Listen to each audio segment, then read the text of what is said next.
check. All right. I know. Sorry I'm running late.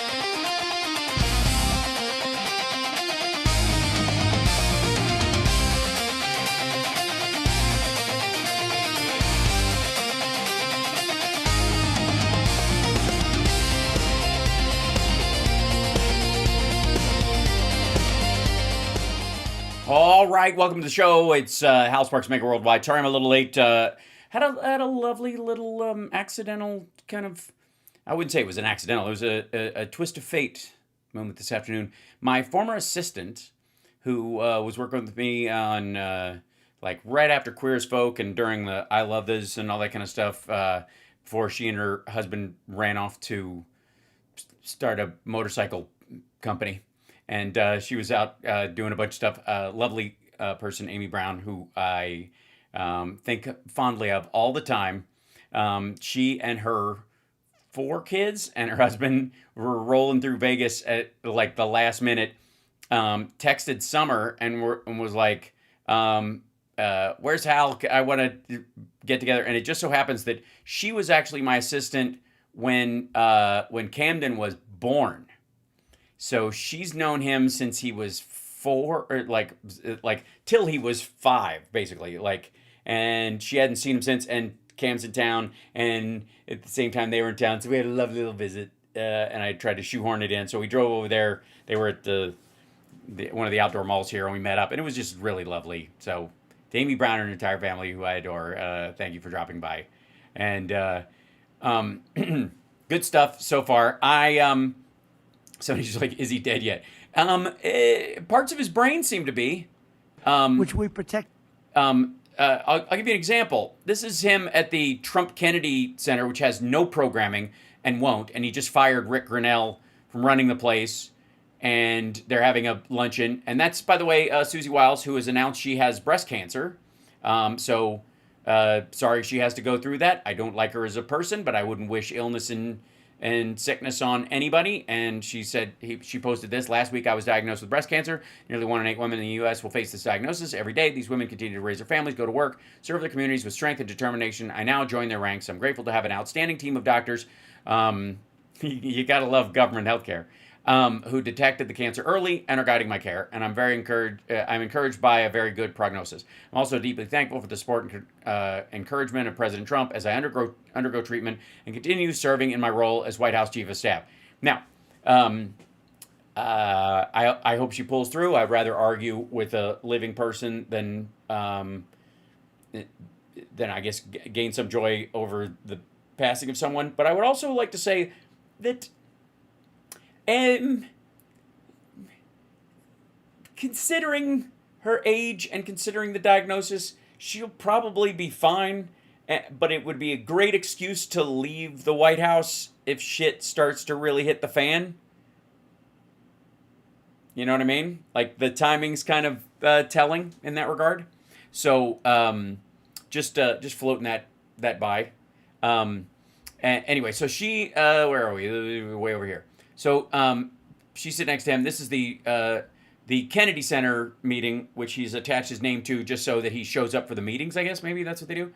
Anyways, this is just the part where he takes questions. And I would like to show you the moment where Donald Trump, who thinks that he came up with drill, baby drill, you'll recall, which is a phrase that was made popular by Sarah Palin.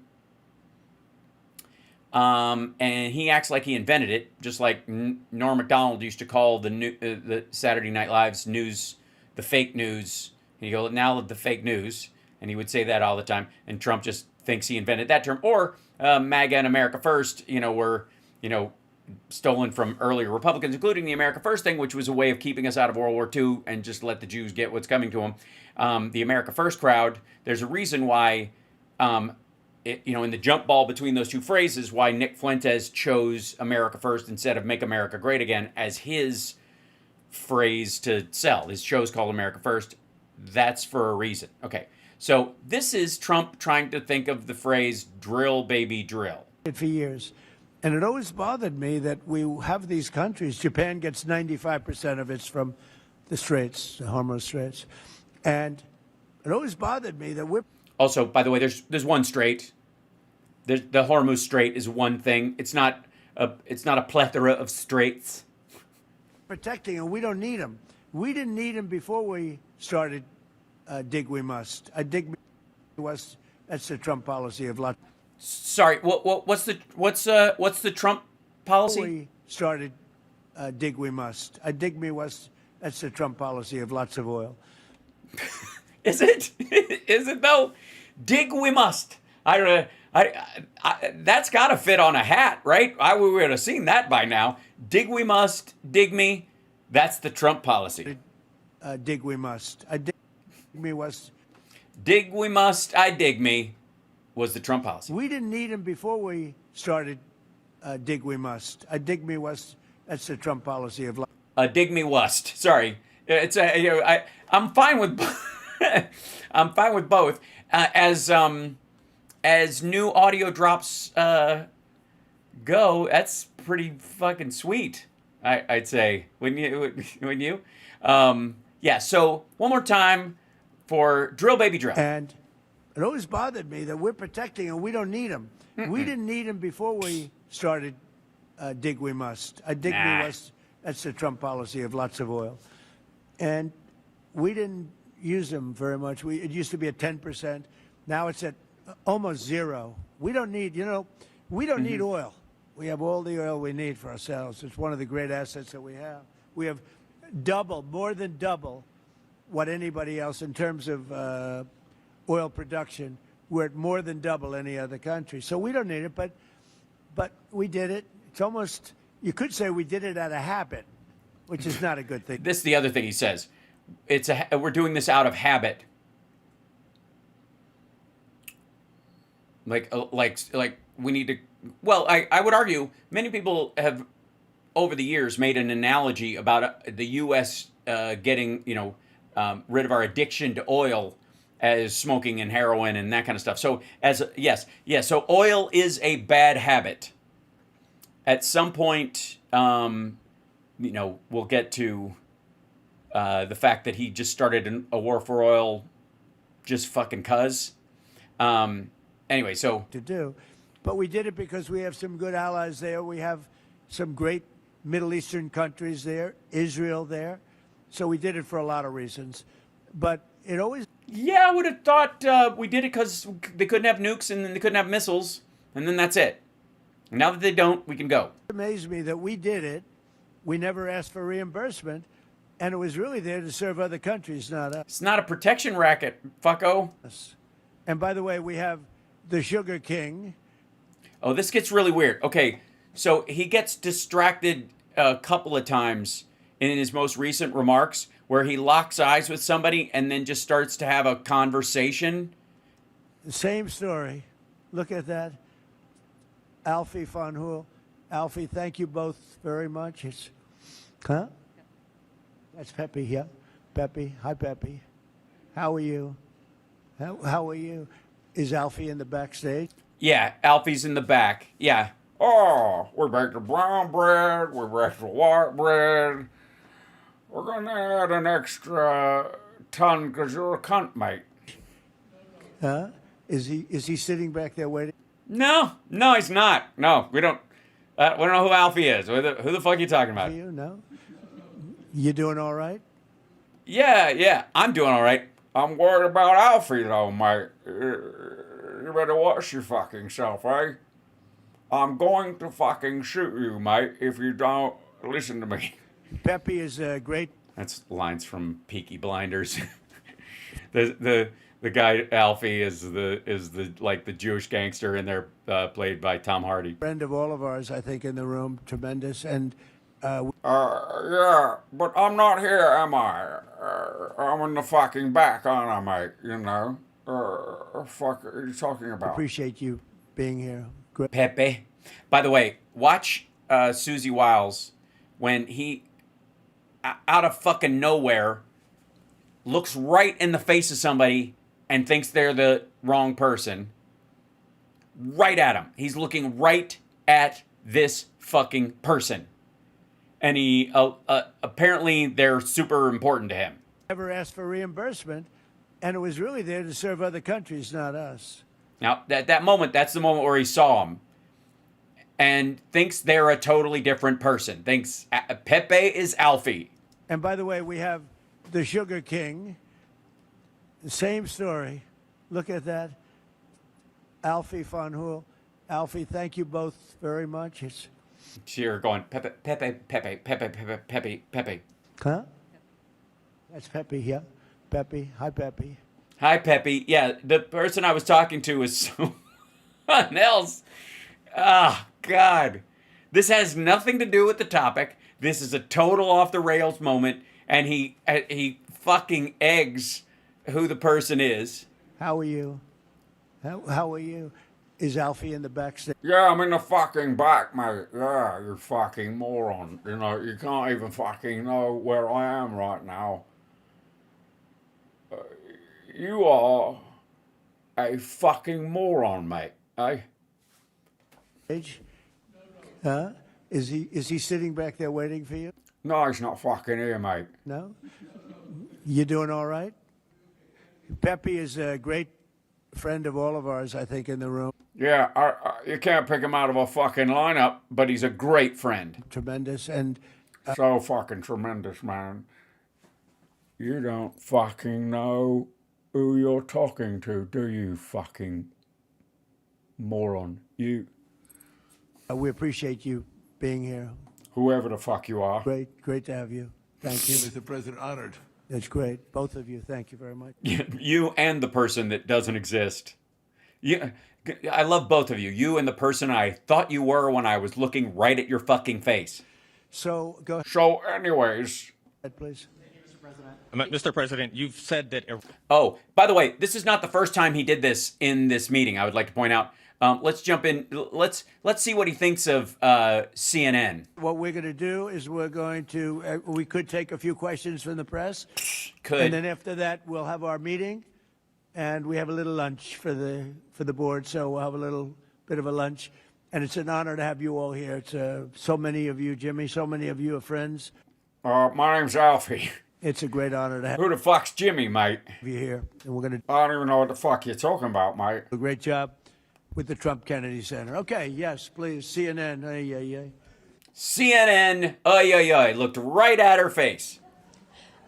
Thank you, Mr. President. I'm not CNN. I'm Daily Wire, but She works for Ben Shapiro. She's Daily Wire. She's on your side, asshole. She's one of the people that's like doing you a solid every day. thank you for the question. Literally the side of the MAGAverse that's on your side. Numerous countries have told me they are on their way. Can you give us a hint what they are, what that entails, how soon they might be there? You mean who are the countries?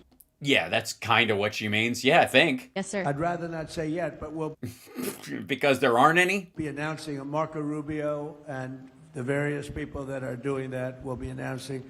And we do, I have to tell you, we have some that are really enthusiastic. They come Yeah, they don't want to wait for me to tell you. Like, well, I shouldn't tell you because I'll let them do it. already. They've already started to get there. You know, it takes a little while to get there. It's like, in some cases, you have to travel an ocean. So Yeah, in most cases, it doesn't go that fast, but especially when it comes to ships. it'll go fast. And we have some that are fairly local that are doing it. But Fairly local. we'll give you a list. Some are These are our fucking neighbors, mate. These are people. I don't know why I'm gonna be stuck talking like Alfie Solomon. Sorry. What I don't understand is how a man of your absolute lack of stature, a bulbous pile of snot in a fucking suit, thinks you know fuck all one about how the ocean waves go. very enthusiastic, and some are less than enthusiastic. And I assume some Some people in the middle of being enthusiastic. I feel like, we're going to find out. We're going to have a contest like The Bachelor, where we find out who is the most excited about getting their own ships blown up. Will not do it. I think we have one or two that will not do it that we've been protecting for about 40 years at, Yeah, but think of it as we're just continuing to protect them, like keeping their ships from being sunk because it's our fucking war. tens of billions of dollars, Mr. Speaker. So I'll be reporting that to you in the House and the Senate. What? They know. And I'll say, why are we protecting countries that don't protect us? Why do we need their protection? We started this. And I've always felt that was a weakness of NATO. We were going to protect them, but I always said, when in need. They came to our defense in after 9/11 specifically. That's the main reason they joined us in Afghanistan and Iraq, They won't protect us. which they did. Now, this They lost thousands of soldiers. isn't need. Need would be one of the big boys. But I will say that One of the big boys? What, Turkey? we built He means Russia or China. the greatest military in the world, and we protect people. And if we need their mine boats, or if we need Why would we need their mine boats? Oh, right, because ours are fucking in dry dock. anything, Because you didn't plan for this. any piece of apparatus that they may have, Yeah, that's what you need. I need a piece of, we need a piece of apparatus. because of a situation that they have. Yeah, it's a situational apparatus. Yeah. It's got the thing on the, it's got like rapier work with an attachment that children's father left there last night only around 8 o'clock. They should be jumping to help us because Yeah, they should be. I mean, if they had a head injury, we've helped them for years stay out of wars. Yeah, please. sorry, if we're helping them stay out of wars, one of the other ways we could help them stay out of wars is not invite them into ours. Thank you very much, Mr. President. Can you tell us if you spoken with French President Macron? Oh, by the way, wonderful accent moment. She wants to know if you have spoken to President Macron about, maybe some chips or some, snacks or maybe smokes we put on there would be lovely, And he has a hard time understanding what she is saying. Thank you very much, Mr. President. What's regarding, what's pertaining. Oh, what's pertaining. I'm an old friend of hers. Can you tell us if you spoken with Look at just the dead eyes like, oh, God, this doesn't sound like English, is it? Is it English? French President Macron about the coalition to reopen the The coalition to reopen the strait. Strait of Hormuz? Have you been speaking with the French President? What does that mean? This is good. I'd make you a little espresso with a little lemon twist. It's good. You should try it, How much would it cost to open the Strait of Hormuz? About $25 billion. Get the fuck out of here. No, it's very good because it's a very important strait, Have you been speaking with the French President Macron about What the fuck is she saying? That's a French accent, Mr. President. the coalition to Macron. Just say you talk to Macron. reopen the Strait of Hormuz? He's like mad at her for having an accent. Look at his fucking face.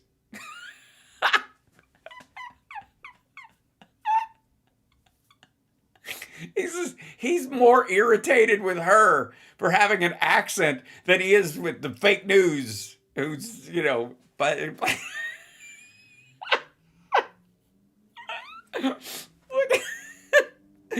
what does that mean?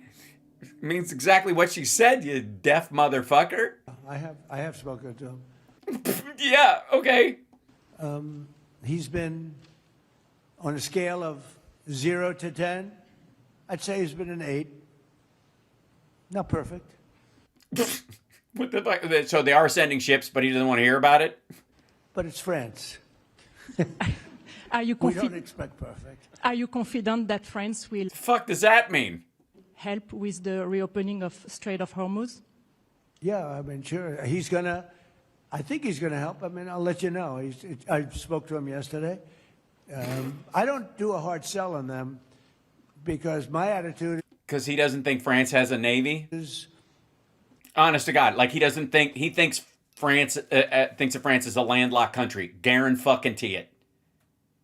He knows, like UK has got coast because of his golf tournament. So in his head, like, oh, the UK's are the Isles, they're islands, so these people have boats, but the French don't. Like, I guarantee it.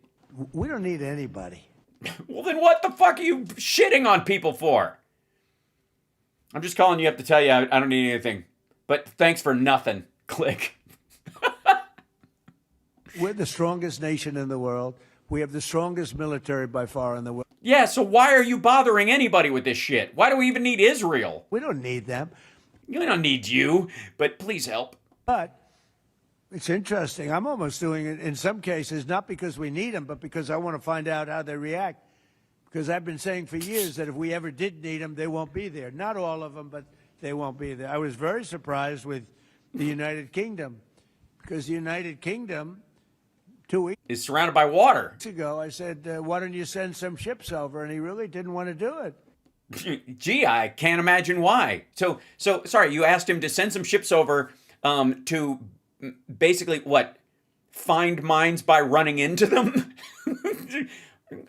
All I'm asking you to do is send some of your cheap ships with some of your dopey sailors down here and have them do a couple of laps in the strait and see if there are any magnetic mines. Is it, hello? I said, you don't want to do it. We've been with you. You're our oldest ally. And we spend a lot of money on, NATO and all of these things to protect you. I mean, we're protecting them. We're working with them on Ukraine. Ukraine's thousands of miles away, separated by a This is farther. vast ocean. Yeah, so is Iran. We don't have to do that, but we did it. Well, Biden did it. I mean, I have to be honest with you. Biden got taken to the cleaners. But we worked with them in Ukraine. We don't need to work with them in Ukraine. And then they tell us that we have a mine ship around, and they don't want to do it. You want to send some... we don't have a mine ship, Mr. President. We don't have one currently available. Do you have any ships you could stand to lose? Maybe they could roll around there and just see if there are... I think it's terrible. No, I was very surprised. I told him, we requested 2 aircraft carriers, which they had, and he didn't Shit. Okay, we need their aircraft carriers? really want to do it. And then right after the war essentially ended, meaning they were obliterated, he said, I would like to send the aircraft carriers. I said, I don't need them after the war has ended. And Well, it hasn't ended. I need it before the war. When you weren't even going to have a war. I was very upset with, not upset, I was This is so fucking loopy. not happy with the UK. I guess facts don't care about your feelings? I think they'll be involved, yeah, maybe. But they should be involved enthusiastically. We've been protecting these countries for years with NATO, because NATO is us. Oh, okay. Here comes the mouth slobber. He's getting Carol Channing mouth again, which is partly due to his inability to swallow, caused by his prefrontal cortex turning into Swiss cheese. You can ask Putin. Putin fears us. He has no fear of Europe whatsoever. He fears the United States of America and the military that was built by me in the first term. Yeah. President, you mentioned the I don't know why he doesn't look excited. He got to start his war. significant amount of oil that China derives from the Middle East. What is the status of your conversation with President Xi in terms of getting China to cooperate, in terms of making the Strait of Hormuz safe for those oil tankers? These are great questions. I don't know why he's... I don't know why he's all humbug about this. Yeah. So China is a great example. They get 91% of their oil from 40%. the Hormuz Straits. There's one strait. It's a strait. It's literally the Strait of Hormuz. It is the Strait of Hormuz. It's not the Hormuz Straits. There's not... This isn't a fucking water slide park that you can just take whichever slide you want. We protected for years. And it always bothered me that we have these countries. Japan gets 95% of its from the Straits, the Hormuz Straits. And it always bothered me that we're protecting and we don't need them. We didn't need them before we started Dig We Must. That's the... Okay, that... We must That's the Trump policy of lots of oil. Yeah, lots of oil. That's it. Okay. It's bothered me that. By the way, I would like to welcome the trolls. You guys have got to be working overtime these days, just dealing with, I guess, I don't know which side of his mouth you're stationed on, because he talks out of both sides.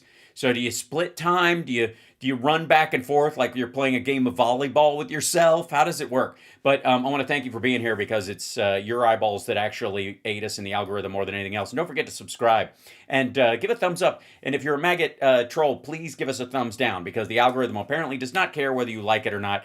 They just like you writing shit and watching. So thanks for your eyeballs. And remember, the thing about time is no refunds. Now, I want you to explain to me, maggots, why he can't remember Drill Baby Drill. We're gonna watch this little piece again, and why him, sharp as a tack, steel spine, thrice besting cognitive exams, why he can't remember Drill Baby Drill. It's a 3-word phrase, and 2 of the words are the same. It's like forgetting how to spell Bob. Why? We're protecting and we don't need them. We didn't need them before we started Dig We Must. Dig Me Must, that's the Trump policy of lots of oil. It is. It is the Trump policy of lots of oil. Dig we must. Wig me dust. Dig. What I like the save in the middle. The dig we must followed by wig me dust or whatever he says. Dig We Must. Dig Me Must. Dig me wust. Sorry. Dig me wust. If you don't mind, Gareth, while you're down there, dig me wust if you could. I've got an itch that just won't go away on its own. So if you could get in there with a thumbnail or something, just dig me wust. Dig me wust. Yeah. Dig we must and dig we must. Yeah, dig me wust. I can't even fucking say. It's so stupid. The Trump policy of a lot of oil. That's what it is. We didn't need them before we started Dig We Must. Dig Me Must, that's the Trump policy of lots of oil. It totally is. It is the Trump policy of lots of oil. And we didn't. There's a little bristle from Susie Wiles there, like, ooh, what the fuck was that? She's got that, like, that's gonna be a clip shiver. You can tell people in the White House, you know that when he says shit like this, they get this like what was that? I heard this. They got this feeling of 1,000 tweets going out all at once with WTF hashtags about whatever he just said. Use them very much. It used to be at 10%. Now it's at almost 0. We don't need oil. We have all the oil we need for ourselves. It's one of the great assets. Yeah, we don't actually. We use about 19 million barrels a day, and we make about 13. We absolutely consume more oil than we produce. And if we added a third to what we produce, we would just barely break even. But we would still be competing with the market because we don't own the oil companies. They sell them, and we buy it at market price. So if oil prices go up around the world, we don't get first dibs on these things. The only benefit we get is that the taxpayer can fill the strategic reserve at a premium without paying shipping costs because it comes straight out of the ground here. I don't know, wig me dust. Yeah, we have more than double what anybody else in terms of oil production. We're at more than double any other country. So we don't need it, but we did it. It's almost.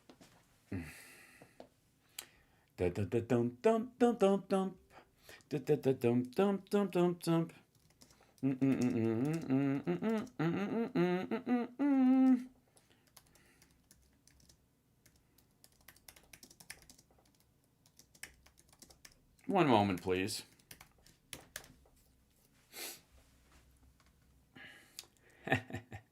Just checking something.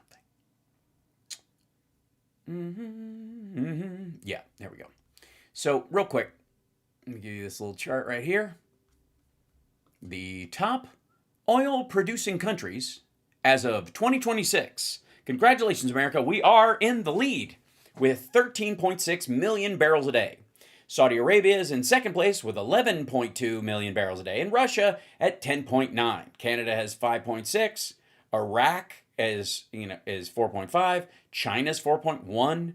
The UAE is 4.0. Iran 3.8 to 4. Brazil 3.1 to 4.2, and Kuwait 2.7 million barrels a day. These are the top 10 oil-producing countries, ladies and gentlemen, and we are number one at 13.6 because of the shale revolution, thanks to Obama.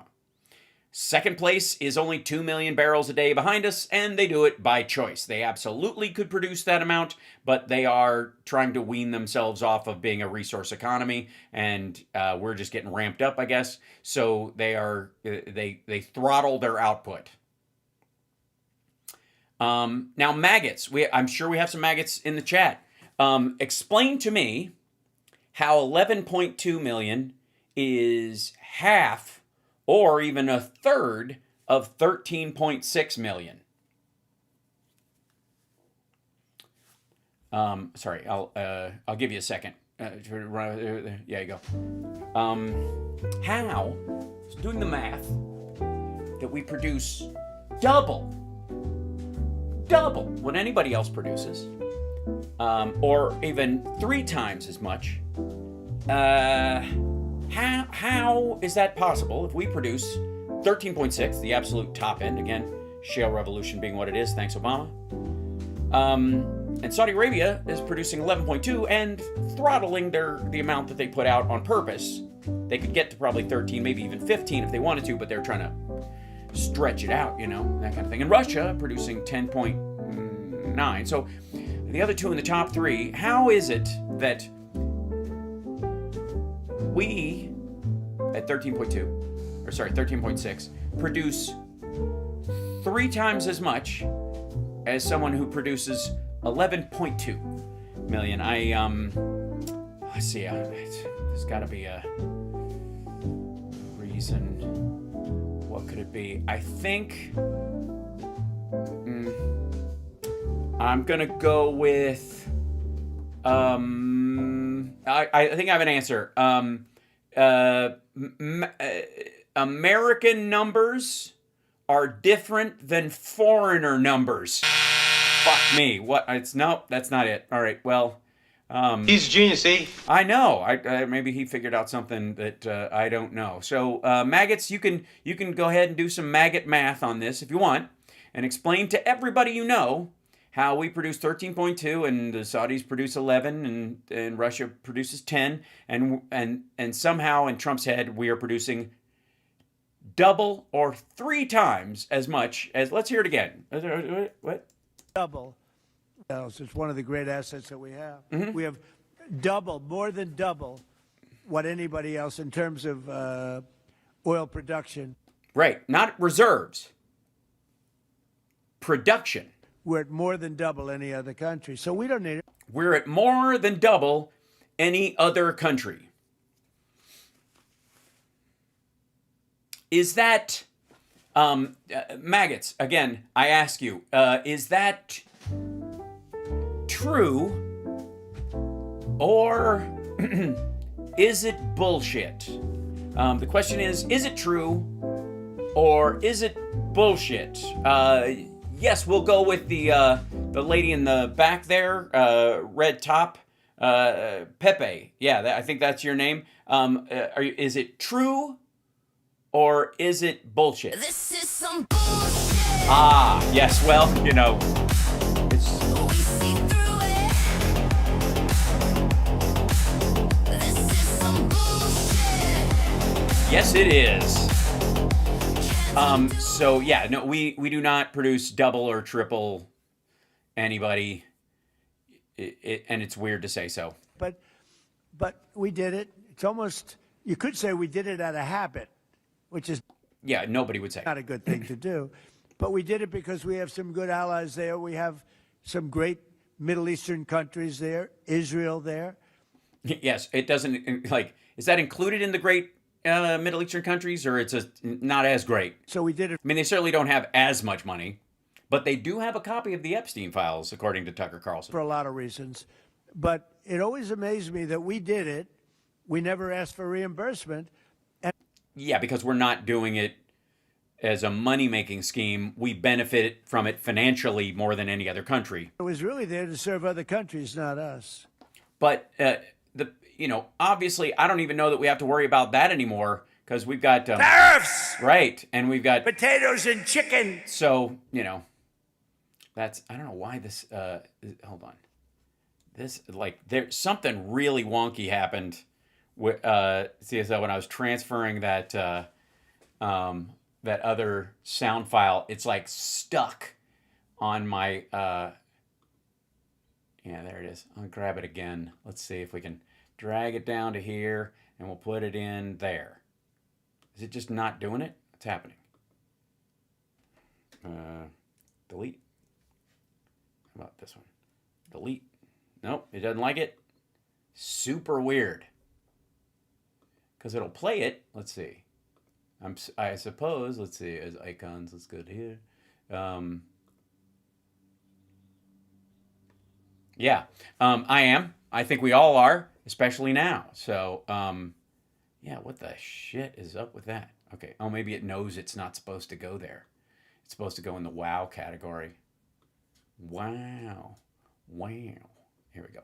Yeah, we'll just put it there. Keep an eye out for the end times. Absolutely. Now, I don't know for sure if Benny Johnson means the end times as is stated in the Bible, or if the end times is the name of a booty newspaper that you can only get in certain clubs in the D.C. area. Which would make sense as to why he would want to... Keep an eye out for the end times. Just say it. Okay, so... And by the way, we have the Sugar King. This hurts. We got to see this again, and then I'll move on. Same story. Look at that. Alfie von Hool.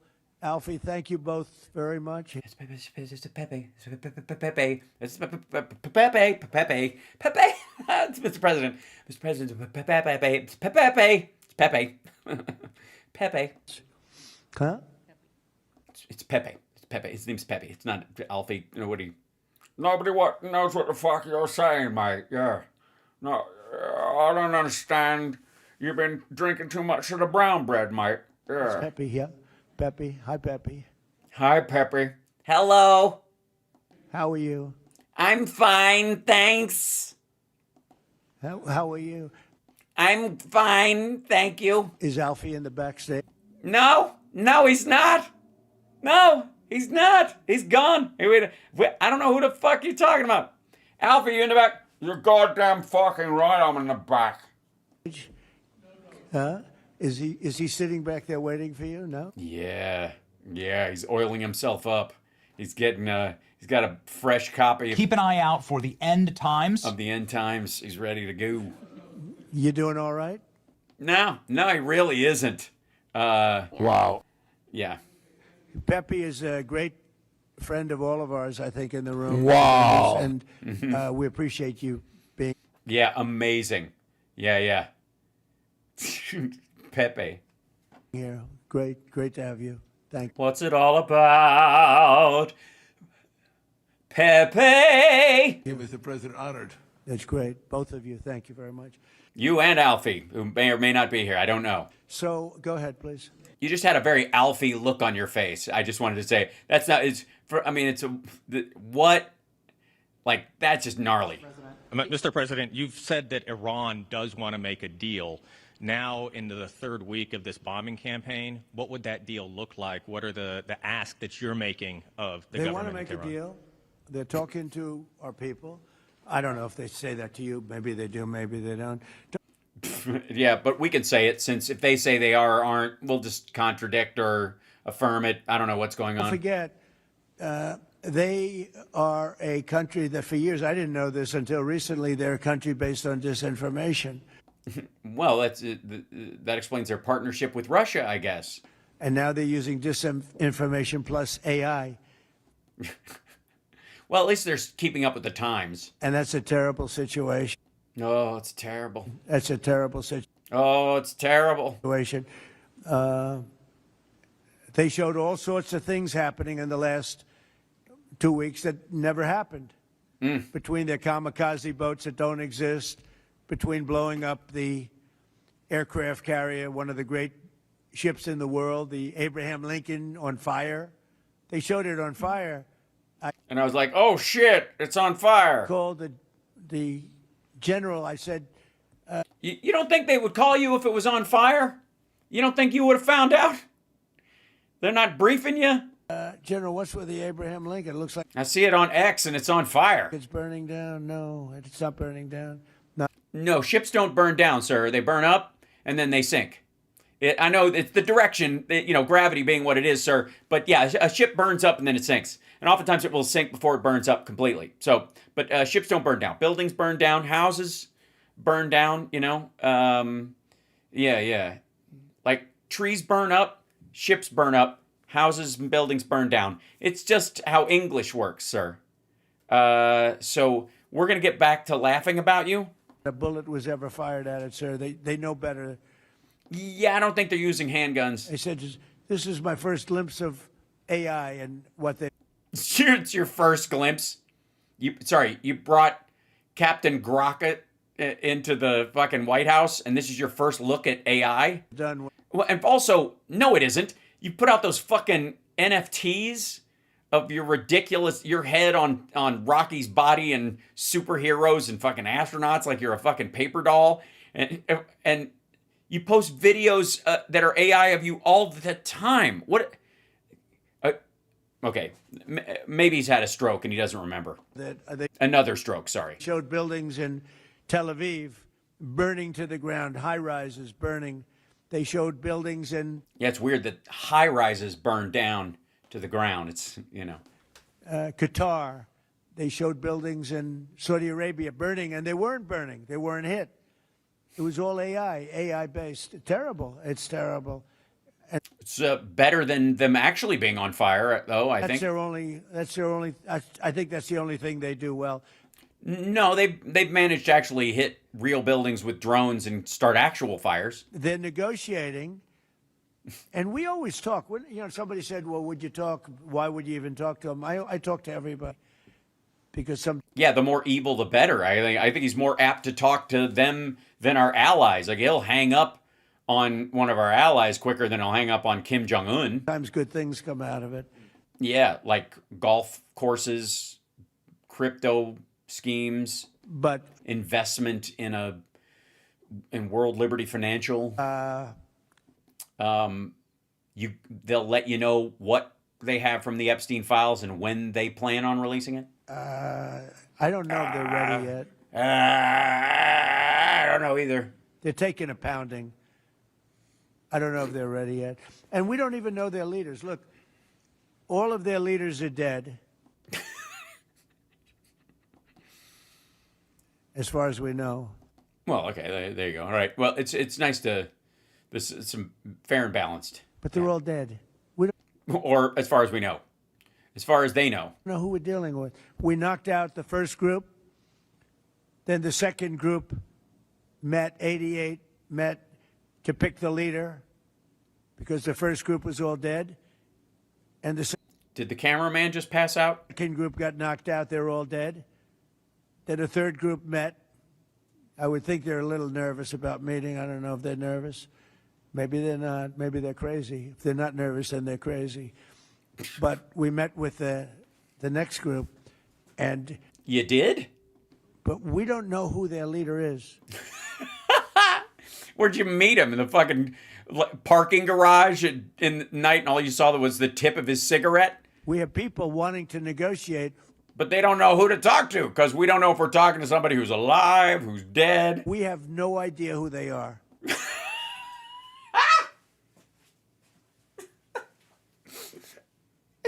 But they want to talk. We don't know who they are, but we get calls all the time from people saying, they'll call and ask if we have Prince Albert in a can, if our refrigerator is running, and we should probably catch it, and that they're the new leadership in Iran, and they'd like to negotiate. If you just put $4 billion in a crypto account, we'll turn the country's oil over to you. And you're like, oh, this sounds good. What? hold on. Back the fuck up for a second. This.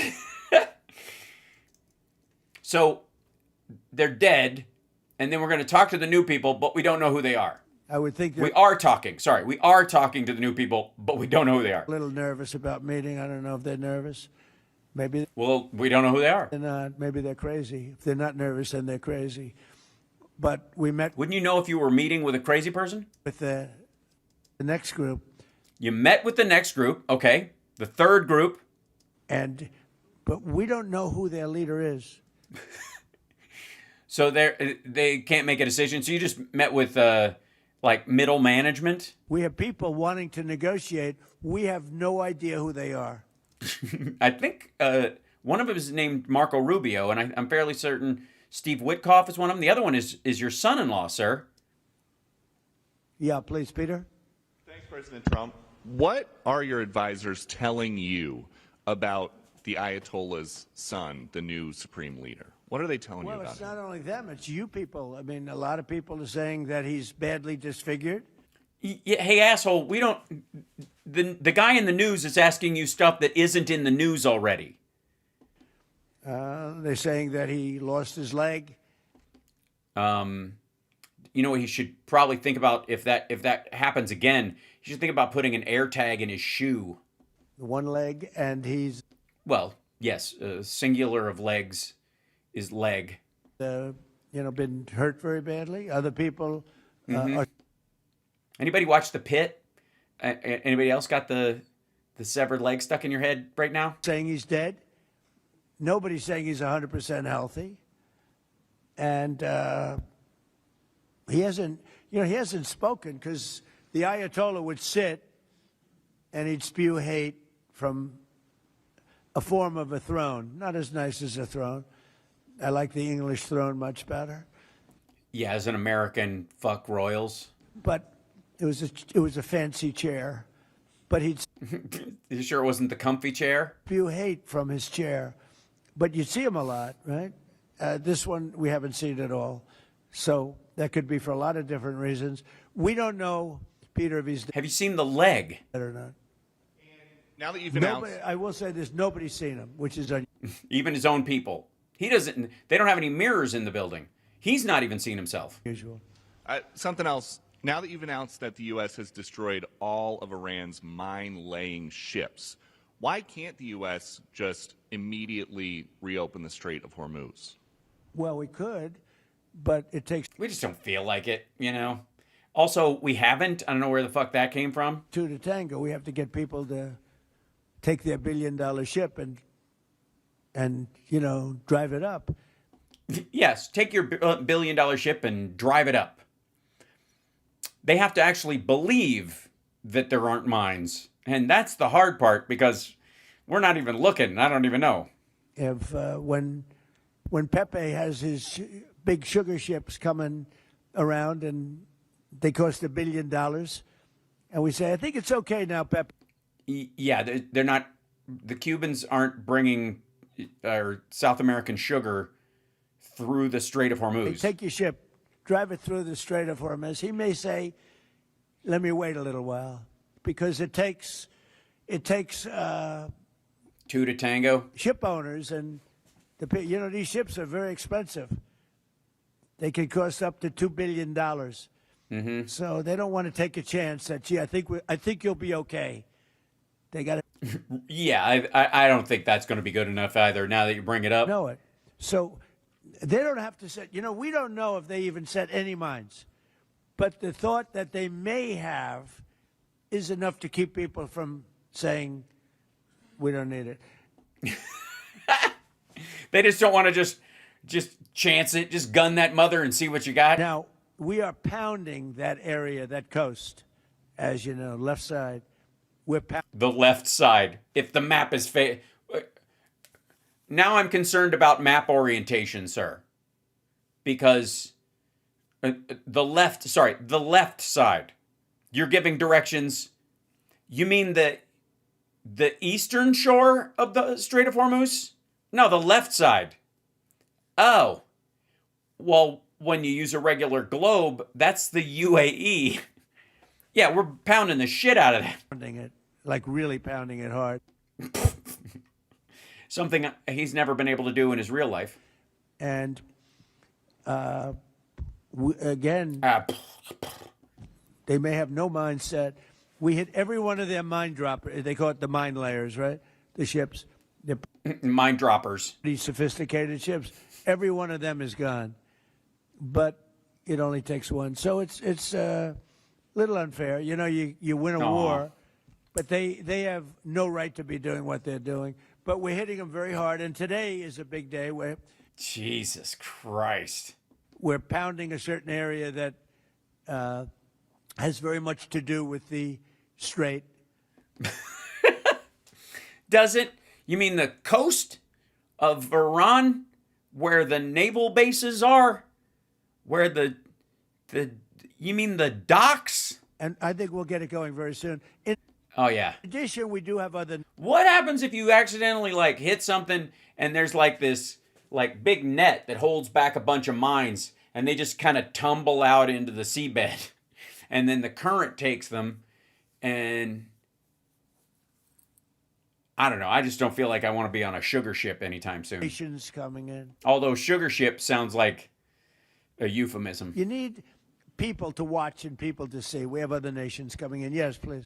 You need people to watch and people to see, right? And those can't be the same person.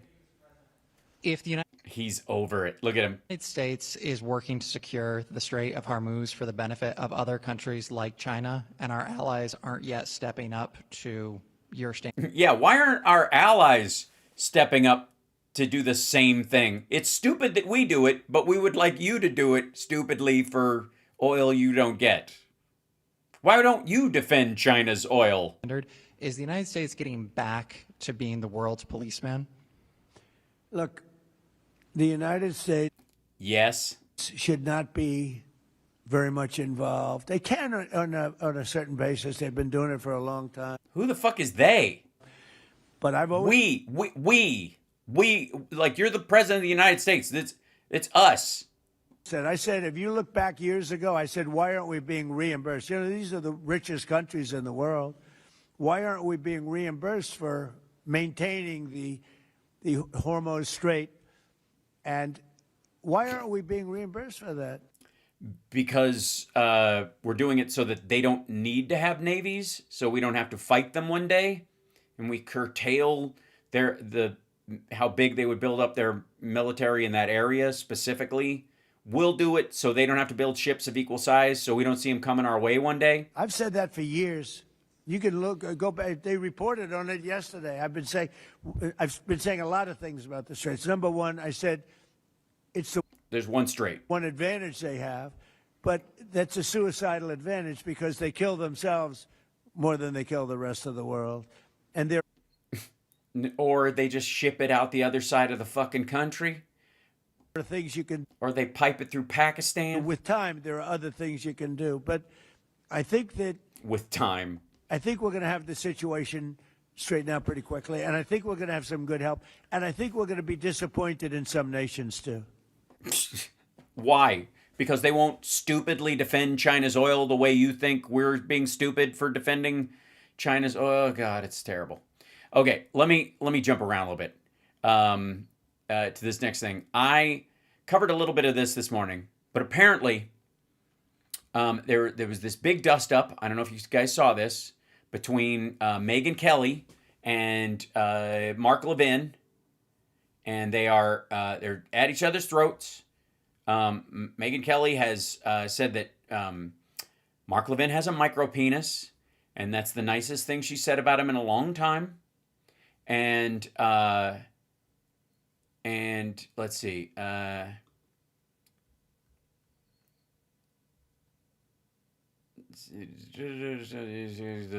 Okay, this is an example where Cernovich and Megyn Kelly are having a fight about this.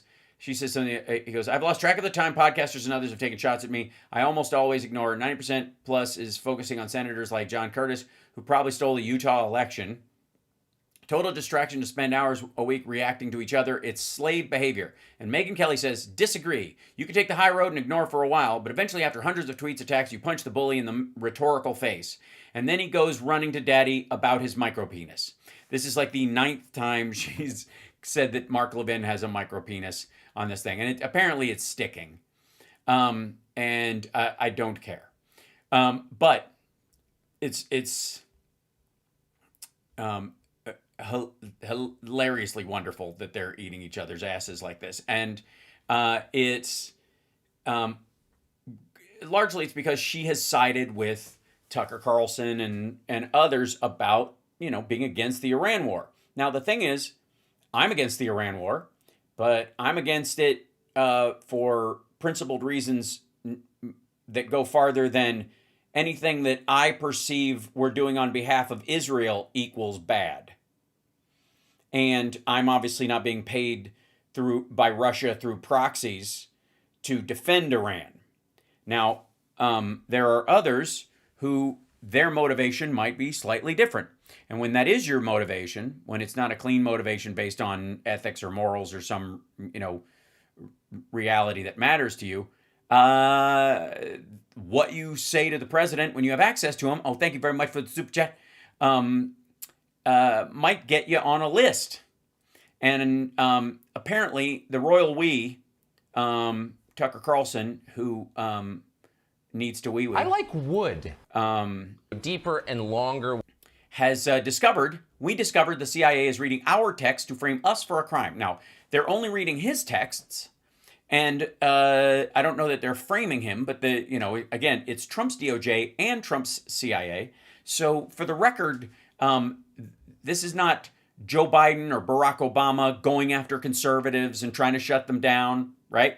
This is all Trump all the time. His specific people who are doing the MAGA thing. There's never been a more loyal bunch. Loyalty is the primary, checkpoint. Like on the checklist of things on the LinkedIn, application you put to join this administration.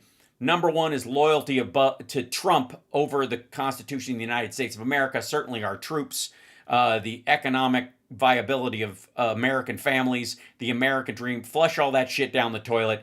If you have to, side with anybody, you side with Trump. And there's no better proof than that, in that the CIA under Joe Biden, even though Tucker Carlson was up to the same kind of bullshit shenanigans, did not refer to the DOJ charges, that he was violating FARA, even though he clearly is and was, because there are bigger fish to fry, and this is not going to benefit, the average American. And if you're going to waste some political capital, you're going to do it trying to extend healthcare and child income tax credits and that kind of stuff. Okay, so let's hear it from the royal we, Mr. Wee Wee. So the other day I found out that the CIA is preparing some kind of criminal referral against me, a crime report to the Department of Justice. Now, this sounds an awful lot like why Donald Trump ran for office, in the first place, why he jumped in the race so early so that he could claim that they were just going after him because he was running for office. And we'll get to why I think that in a second. On the basis of a supposed crime I committed. What's that crime? Well, talking to people in Iran before the war. Okay. Now, this is obviously the strawest of strawmans. I don't think they would bother, the CIA, if you were just talking to people. Were you doing man-on-the-street interviews? Were you talking to women who didn't want to wear their hijab? Were you, reaching out to shop owners for, personal interest stories? No? They read my texts. Magoo. So the crime... They read your texts, so they know what you have said to those people. Those people would be leadership of the IRGC, apparently. I'm under consideration apparently would be the Foreign Agent Act or something like that, acting as the Foreign Agent Registration Act. And by the way, when he goes, the Foreign Agent Act or something like that, acting ignorant of something that you clearly already know about and has been a story with a myriad of other people, including your buddy Steve Bannon and a bunch of these other assholes, is ridiculous and embarrassing and stupid and kind of makes you look even more guilty. Agent of a foreign power. And I don't expect this to go anywhere. I'm not too worried about an actual criminal case against me for a bunch of reasons. One, I'm not an agent of a foreign power. Well, that settles it. Just like you say you're not anti-Semitic.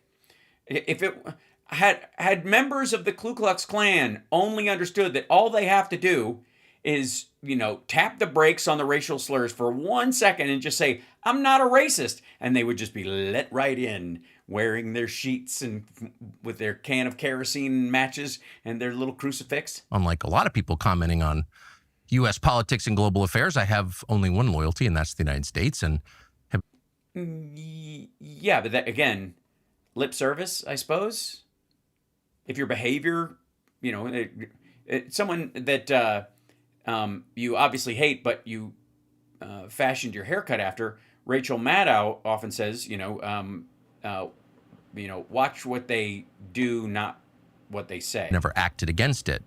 Its interests are the only interests I care about because I'm from here and I have a lot of kids. Yeah, but you also have property in Qatar. So do we know that you don't have property in Russia? If you've got a bug out plan. So that's not a concern. I've also never taken money from anybody. Don't need it, don't want it. And that's provable. No, it isn't. Because again, this could be a reward later. You haven't taken the money yet. And moreover, it's my job to talk to everybody all the time. And you don't, though, do you? Try and figure out what's happening around. Because you really only have people on your show that will suck your ass. Even if they're allegedly on the other side of the aisle, you'll only have them on when they're already puckered up. Like Sagar and Anna Kasparian, right? You're not having people on who disagree with you. The world. That's literally what I do for a living.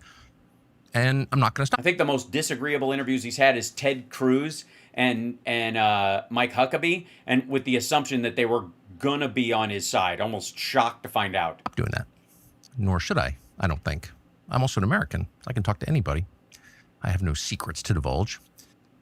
No, but you have access to the White House, and the Foreign Agent Registration Act was about lobbying, not just access to secrets. If the Iranian government has asked you to convey a message, and you are conveying it acting like you're just a concerned citizen, and you have access to the president, that's what FARA was for.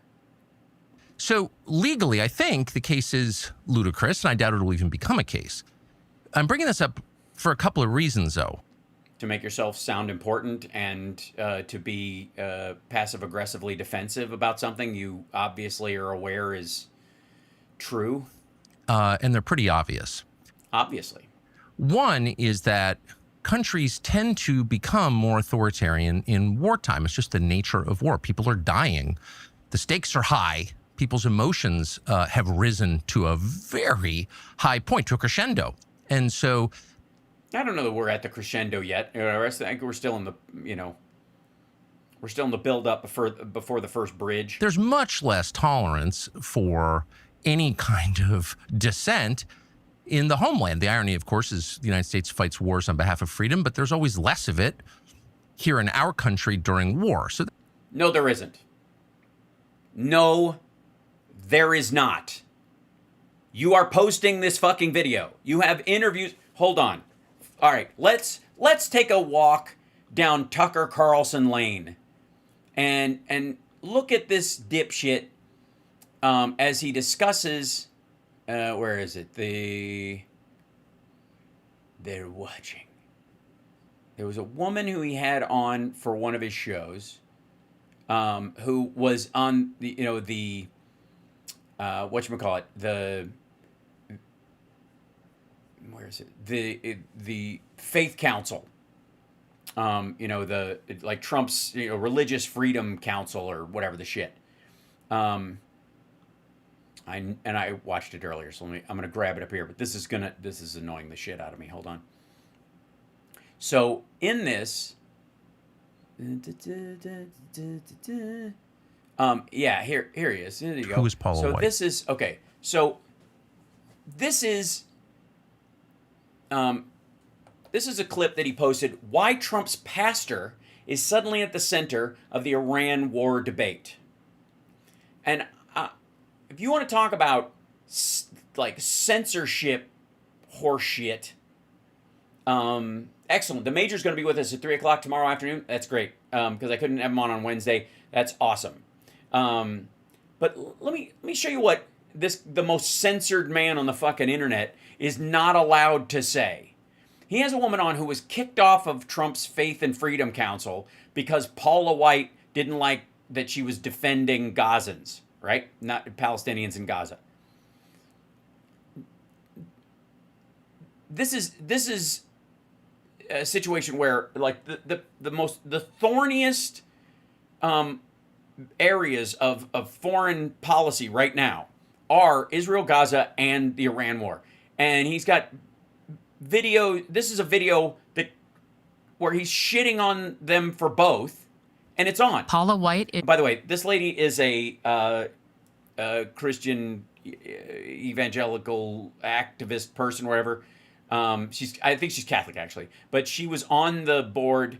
I'll let you share. Is Trump's pastor. Okay, there we go. This is the fun part too. Who is Paula White? Who is Paula White? First of all, he knows who Paula White is. Paula White is Trump's pastor.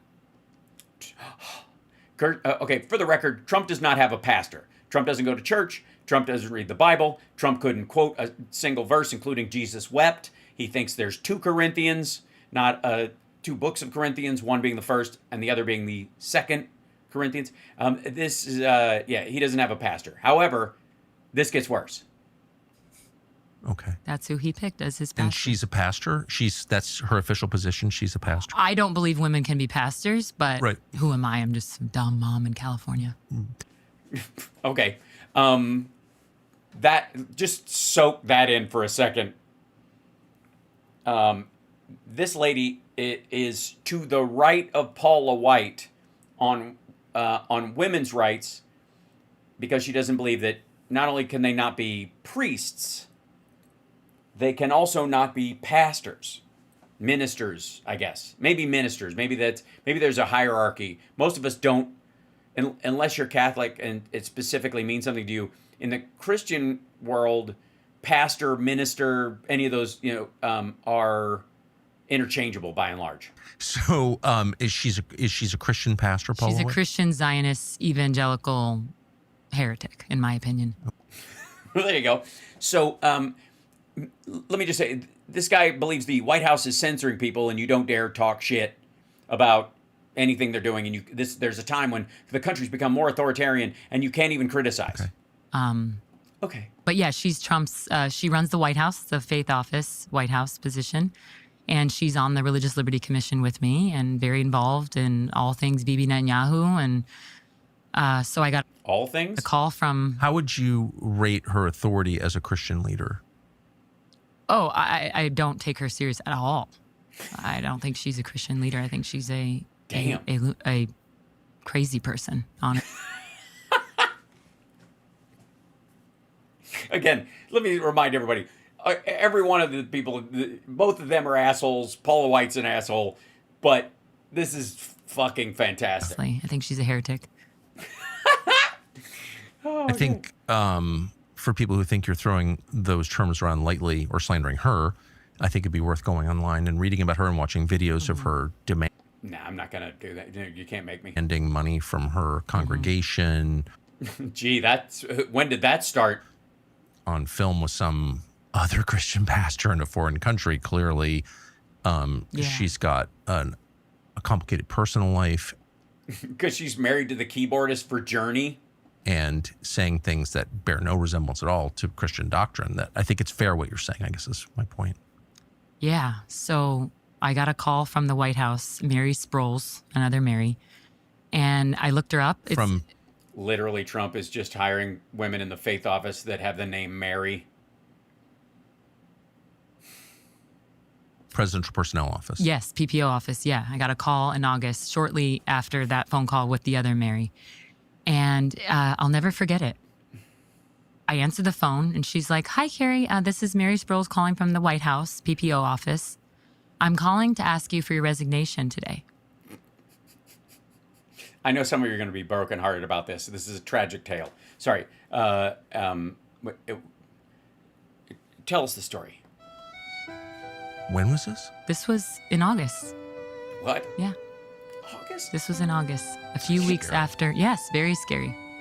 It's And very I frightening. remember I had like a tear just come down, but I wasn't sad. It And was then it like went it was right like back up. anger. Had you gone to any meetings of the commission at this point? Our first, we had a first hearing, just briefly, like a brief hearing on kind of the history of religious freedom in America. But our first hearing, the most important hearing coming up, the little boy that had to read the book, was a few weeks later. Okay, so this is before you even served out your duties. Oh yeah, as no, a it was before the commissioner. first official hearing.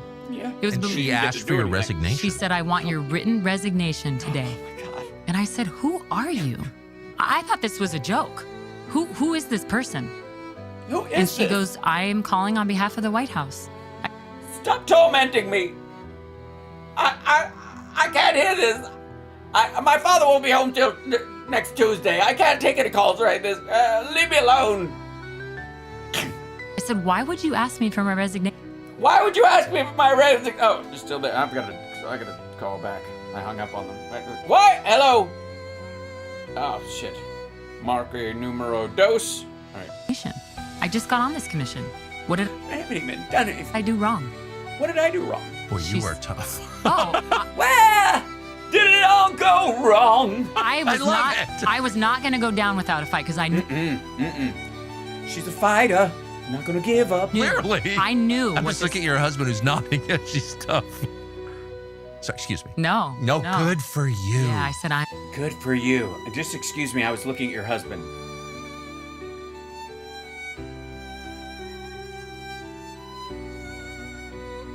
Sorry, you were saying something about women shouldn't be in charge of things. Go ahead. Not resigning, and I am not. I don't know who asked you to have me resign. Was it the president? Because I think the president should ask me to resign. I don't know. Whoop. Hold on one moment. Either someone's knocking at the door or someone's run into something. You okay? Okay. I heard a thump. Sorry. Sorry, just checking. If he wants me to resign, he appointed me, and only he can ask for my resignation. Only he can undo the spell of Gabornak. So I'm not resigning. And I made that face on the phone, and it's a shame that it wasn't a video call, because I was like, It is my religious freedom to stay on the religious freedom board. So we got off the phone. Wait, but on what grounds was she demanding your She resignation? did not answer They were over their quota on blonde women. any questions. She was just told. It was like a puppet. She was like, I got to just send the message. So I called her back. So you killed the messenger. So she said, we're asking for your resignation, but she did not explain why. No. She said, it's just not working out. Yeah, literally. Now that it's coming back to me. This was not a Tinder date. It's just not working out. It's just not working out. And I'm going, this is serious. This is. I mean, it's Donald Trump's Faith and Freedom Council. Like, is it though? Is it Trump who's, doesn't understand why you have to ask Christ for forgiveness, couldn't quote John 3:16? It is John Day. It is John 3:16 Day. For God so loved the world that he gave his only begotten Son, for whosoever believeth in him shall not perish but have everlasting life. I mean, come on. Trump couldn't do that with if somebody was going to shoot his pile of money. Very serious. Yeah.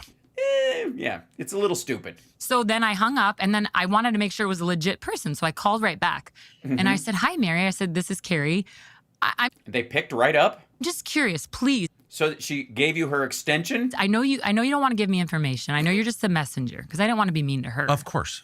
Of course. Even though she was a bit, But I said, who is telling you to have me resign? Who have you talked to?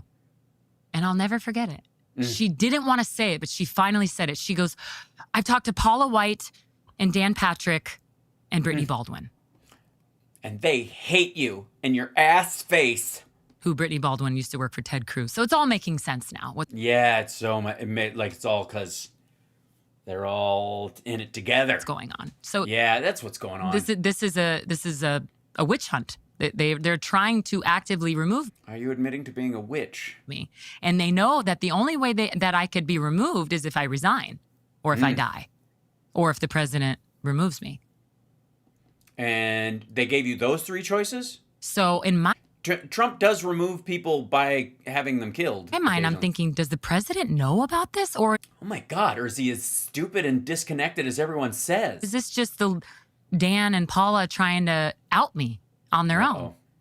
I think they thought, oh, if we ask her to resign, she'll resign. But I didn't resign. I said, no, How dare you? there's no reason to resign. Uh-huh. You should resign, actually. Yeah, I'm not resigning. You resign, Mary. Why are you asking me to resign? So she told me Dan, Patrick, Paula. So immediately, imagine how boiling I was. So I tried to get in touch with Paula White. Which is always a mistake. No response. Well, lucky you. I tried to get in touch with Dan. No response. Did you call them or text them or? The weirdest part about this commission. There's a Botox clinic that pretty much no matter when you call, they pick up. I honestly think it's so fake and gay because we didn't even have each other's What? like phone numbers, emails. Like I had to literally ask, like, hey, can I get Paula White's email? So I actually called. By the way, Fake and Gay is a fantastic singing duo, and if you've never seen their show, you're missing out. Her daughter-in-law, her name's Rachel. She's a pastor, young woman. And I said, hey, Rachel, I said, I just got this disturbing call. Oh, she's a real pastor, but Paula isn't? Oh, I see. All right. Okay. Double standard. Ageism. I need to talk to Paula immediately. I don't know what age Paula White is because it is difficult to tell how old a fish is. Sorry. And she's like, okay, let me try to get a hold of her. Paula never called me back. What? No, I waited for like never a week and a half. It was. Isn't she required to in the New Testament? If you have a conflict Yeah, with a Matthew fellow 18. Christian. Is it Matthew 18? Matthew 18. Man, you're good. Yeah. But I mean, that's a requirement. Yeah, it's a job. From Jesus. Yeah. You've got a problem. Go directly to that person. Exactly. Yeah. So I did. And she did not want to call me back. Because she's not a real Christian. Just saying. It's a big bunch of baloney. And then her daughter-in-law, I got her on the phone, and her daughter-in-law said, yeah, I talked to my mom, and she said, don't worry about it. There's a lot of snakes in D.C. There's a Yeah. It's the swamp. lot of snakes I blame the swamp. in the White House. Trump was going to drain it. He just hadn't gotten around to it. And I would just ignore it. And my mother-in-law loves you, Carrie. Don't worry about it. I think it's just one of the snakes in But the White Paula House. White would not speak to you directly. No. So then It finally, was a godly ghosting. after I was on pins and needles for a week and a half, wondering what's going on, am I Oh my God. on this commission? And I emailed everybody. I called Bishop Barron. I got him on the phone. I said, hey, did you like hear that they tried to remove me? He goes, what? Why would they try to remove you? I said, I have no idea other than I've been criticizing Israel and, talking about the genocide in Gaza. Sorry, I'm a pro-life Christian. I can't sit here while children are being starved and bombed. And he totally supported me. And he's like, this is insane. You would never. Yeah, it's a religious freedom council. One would think that this broad idea of, someone as bigoted as yourself having a broken clock moment when it comes to Gaza should be rewarded as a sort of an off-ramp from being a complete piece of shit. Be removed from that. Bishop Barron told me that. Talk to Ben Carson. Bishop John Barron? How long has it been since your last pussy grabbing? Ben Carson's on the commission with me. Hey, Ben, did you hear about them trying to remove me from this commission? And 20 minutes later, he went, no. No, absolutely not. Ignore it. I've never heard of anything about this. Kelly Shackelford, same thing. I said, you're a religious liberty attorney for 35 years.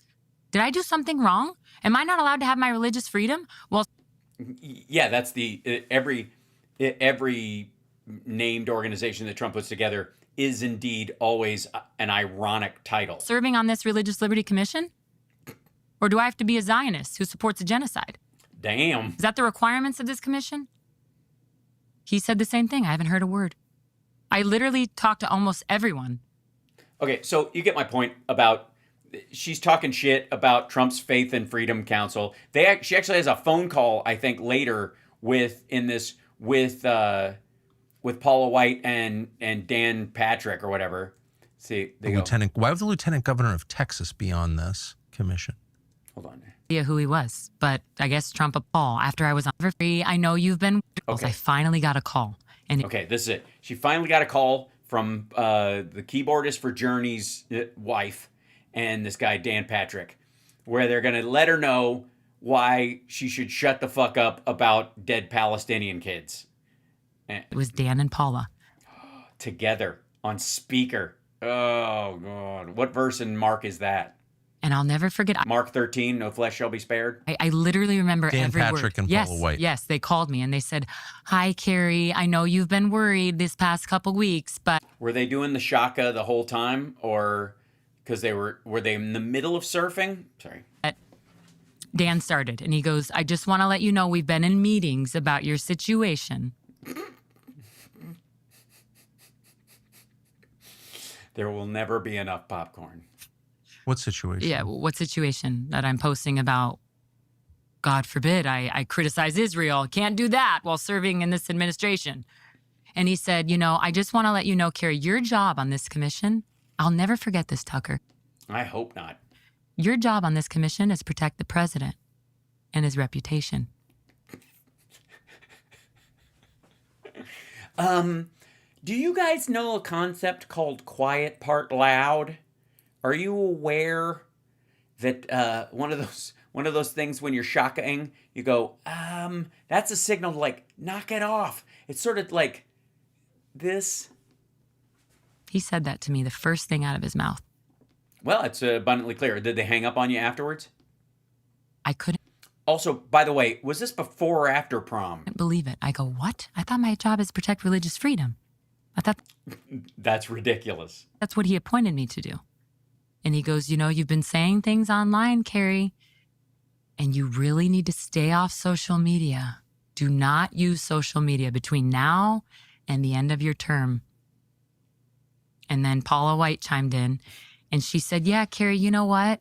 You really shouldn't be posting about replacement theology. You shouldn't be posting about..." Oh, by the way, replacement theology is apparently not that like God is going to replace all the white people in heaven with brown people. Although I'm sure that's where Tucker thinks it's going, or whatever. But the what that is that replacement theology is the idea that in the new covenant of Jesus Christ, and one of the reasons why the rabbinical gatherings hated his guts was that Israel as a place, is an actual living kingdom and a place with roads and fucking waterways and buildings and temples, isn't a material thing. That Israel is anywhere on earth that is touched by Christ's hand. So there is no material Israel. You are the inversion of a Zionist. And I would argue that I am accidentally one of those people because I don't believe in magic rocks. I think either the whole earth is holy or none of it is. That. But that's what that is. The replacement theology is that what Jesus did was take the land of Israel as an actual material place and replace it with a theological immaterial version of Israel, like this heavenly space that's everywhere you are. He's the same asshole who told you to pray in the closet like you don't need a church. What kind of a nutcase does that? How are we going to collect money from people in closets? Tucker, how do we collect money from people that are in closets? I like wood. That's not what I asked you. And there's a lot of people that are saying that you're an anti-Semite, Carrie, by your posts. You're criticizing Zionism. You're criticizing Israel. And we have a problem with that. Also, by the way, their definition of Zionism for the replacement theory is way more extreme. The existence of Israel entirely. Most people have a pedestrian Zionism, which is what I would call like Israel has a right to exist and probably has the right to defend itself because it exists as a country like any other country that has borders and shit like that. And then there's the only Jews should be in Israel kind of high order rabbinical orthodox version of things. And then there's this like evangelical version of Israel where not only is it only for Jews and it's this particular land, but we got to get all the Jews on earth back there. And when we do, Jesus can show up on the hill and kill them all. And then Dan chimed. That's like the gradations of Zionism.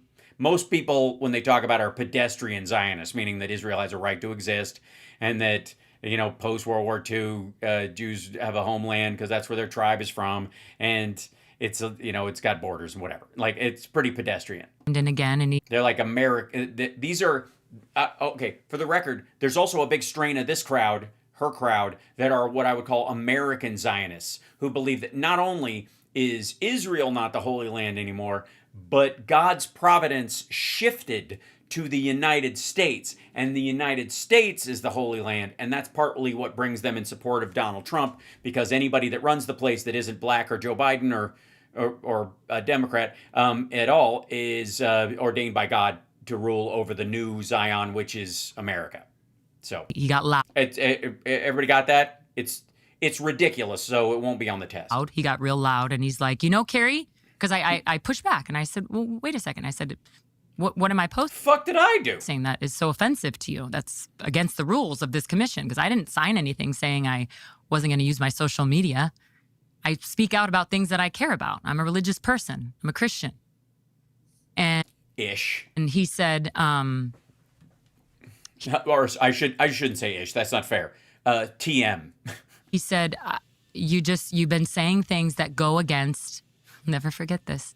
He goes, you got a pretty good memory, or maybe it's just because you always enforce the idea in your head. Are you trying to hypnotize yourself into remembering everything? I've been saying things that are not in alignment with the president and are not in alignment with Paula White. How is that even possible? And some of the other members on this commission. Some. And that's when I knew that this commission was a fraud. Yeah, it's This is some bullshit. Yes. That's why you were brought in, ma'am. It was bullshit. It was always bullshit. And that's how you got hired in the first place. It was pretend. It was not about religious freedom. Right. It was about, you better be a Zionist. You better push our agenda. No, it's really cheaper than that. It's really just corralling, religious voters across the country and trying to align as many of them in as as they can, kind of corralling them all in to vote for Donald Trump or the MAGA agenda. And they kind of don't give a fuck if they have anything to show for it. As a matter of fact, he'd rather you guys lose so he can argue that he needs to change who's on the Ninth Circuit judicial level or on SCOTUS. Right? He wants to use you guys losing cases that are unconstitutional as a reason to change effectively the constitutional protections of religious liberty. The irony, it's palpable. Or you're off. And that was in August. Damn. And then, when was Charlie Kirk? So we ended the conversation. Dan got really upset because I said, I really do want to keep posting. I'm not going to not use my social media. Damn. Can't agree to that, Dan. And he goes, well, why don't you just, if you have any questions about Israel or Gaza, because Paula White chimed in, was like, I'm the expert in that. You're just... Paula White's an expert on Gaza? Yeah, I'm the expert in that. I just got back from there, and there's no kids starving there. It's all fake, Carrie. It's all pretend. Yeah. And so she said, if you want... She's a Christian minister saying that? Yeah.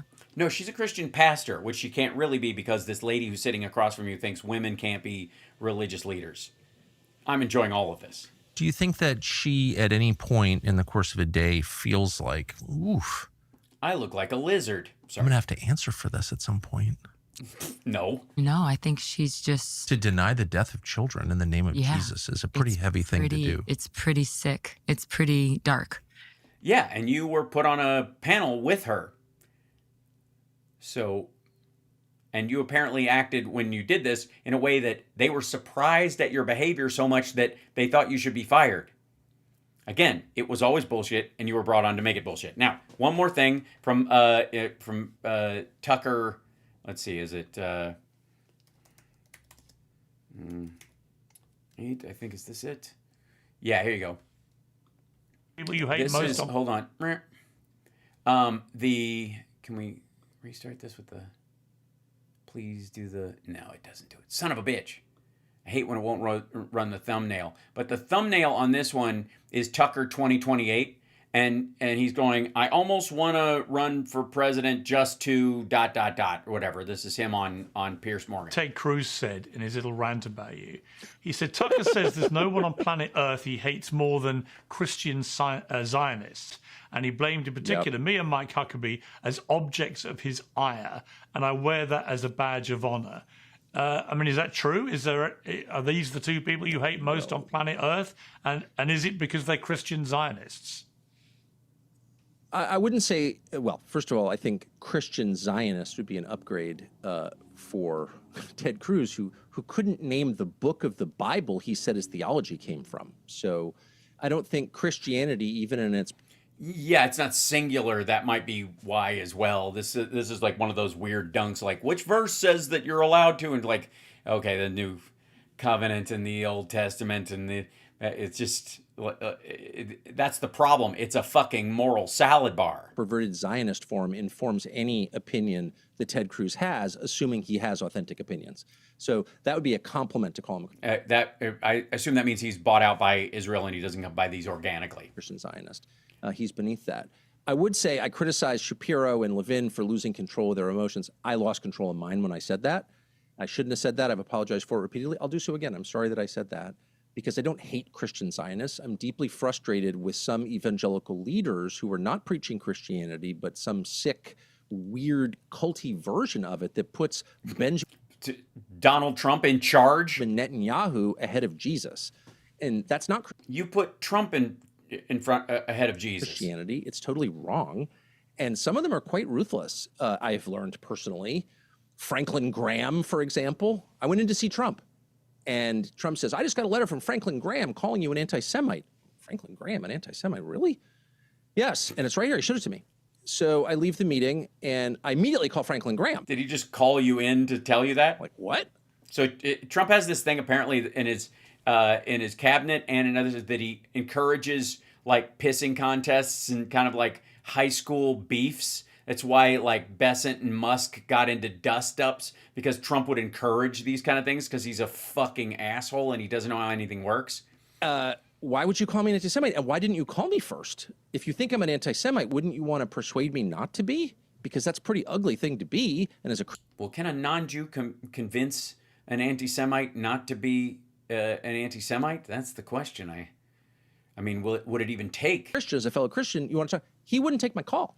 I went back and forth texting with his assistant. Like, well, why would he take a call from an anti-Semite? All day. Well, when can I speak to him? Maybe next week. He's learning to be a private pilot. I'm like, he's 74. He doesn't have time to at least account for a letter that he sent to Trump calling me an anti-Semite and telling... Well, maybe he stands by it and you're not interesting. Never to talk to me again? I'm like, that behavior is so unchristian and so low, so sneaky, so Well, why would he? Maybe he's just saying, get behind me, Satan. Honest, that it offends me as a Christian to see it conducted in the name of Jesus. I just think that that's really... I don't think he bothered to do that. I think he just did it in his own words. Is everything they do in the name of Jesus? Because everything you do isn't in the name of Jesus. You're a shit talker too. So if they believe something on their personal opinion level and they call you an anti-Semite, is that they're going, in the name of Jesus Christ? Was there an exorcism? How does this work? Wrong. I declare this man as an anti-Semite. Lord, please lift the demons of anti-Semitism out of this man's bizarre fetish for some sort of plywood. I like wood. Or however he likes to feel it deeper and longer in his body. I don't think I have a monopoly on the truth. I don't think I'm a very good Christian. I'm not. We know. All right. So anyways, you guys get it. So this pissing contest has resulted in this whole back and forth about Mark Levin on X. Let's see. Yeah. So, and the micro penis thing, and then the Tucker Carlson thing. And then Tucker thinks he's going to go to jail, and he thinks he's being censored as he literally attacks Trump's pastor on the air, calling her a lunatic and a cultist, and then goes on and says Franklin Graham's a fake Christian for sending this letter and talking out of school about what Trump said to him and shit like that. It's just good. Anyways, point being, fuck these people. They're monsters. Now, where does this go? Where do we go from here now that all of the maggots are given up? And how do we spend? Oh, look at that. Mark Levin with Trump. MAGA split down the middle.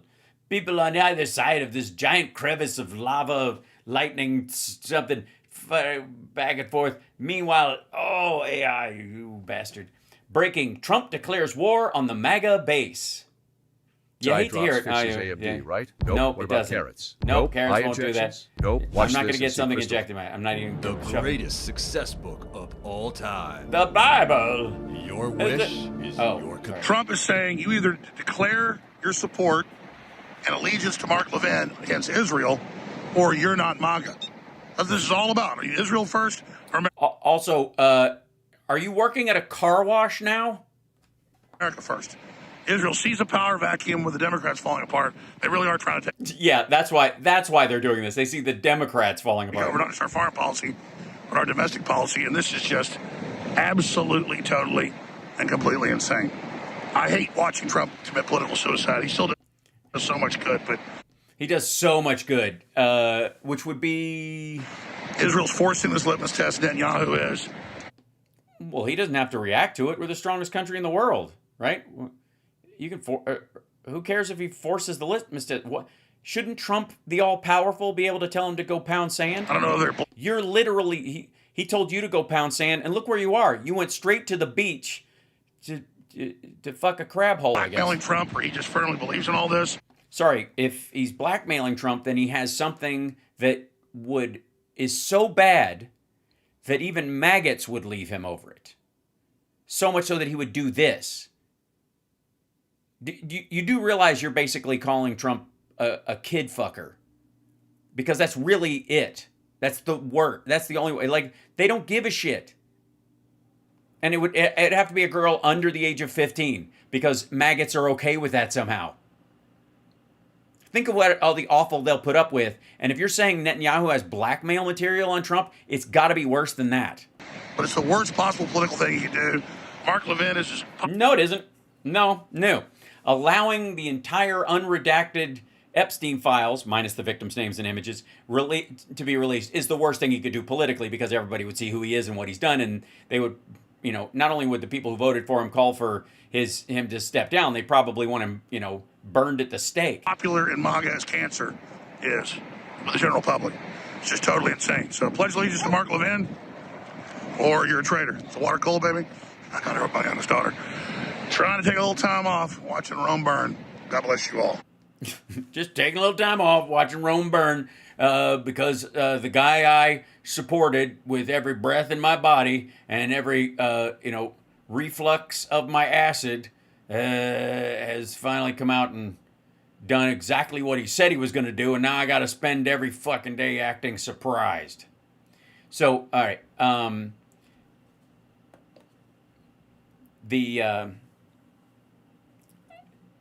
Think back with me, ladies and gentlemen. It's Hal Sparks, Megaworldwide. Like, subscribe, give a thumbs up, support the show. Think back to a time when all you knew about Steven Crowder was the fact that he was yelling obscenities and abusive shit at his pregnant wife. And I guess before the divorce or whatever happened. And, generally being kind of like a low-res Charlie Kirk for a long time. And then Charlie Kirk basically took that, like, prove me wrong idea that he was known for, that he was memed about. Chowder is the guy who's in those, like, this beard just makes me look less masculine, prove me wrong, meme where people cut out whatever he was saying at his little gatherings and putting other shit in there. And then Marjorie Taylor Greene, who could not have been more Trumpy when she came in, and these two people are fighting each other. And I know what everybody hears, when we say that, it gets very sad, and you hear they're fighting, and you're like, yeah. So Marjorie Taylor Greene's Trump derangement syndrome is officially terminal. I guess she's gonna have to call the FBI, because it sounds like a threat. It's really insulting to watch America's position in the world, where the president just bullies and name calls and basically harasses foreign leaders all over the world and many of our allies. Could you imagine if Marjorie Taylor Greene was in charge of diplomacy. They go, I guess, well, but I mean, I guess they've had everything at this point. Might as well have a retarded person. Now Marjorie Taylor. All right. So this is his attempt. That's like saying, what if you were in charge? We'd be in the same situation. Greene, she was on CNN.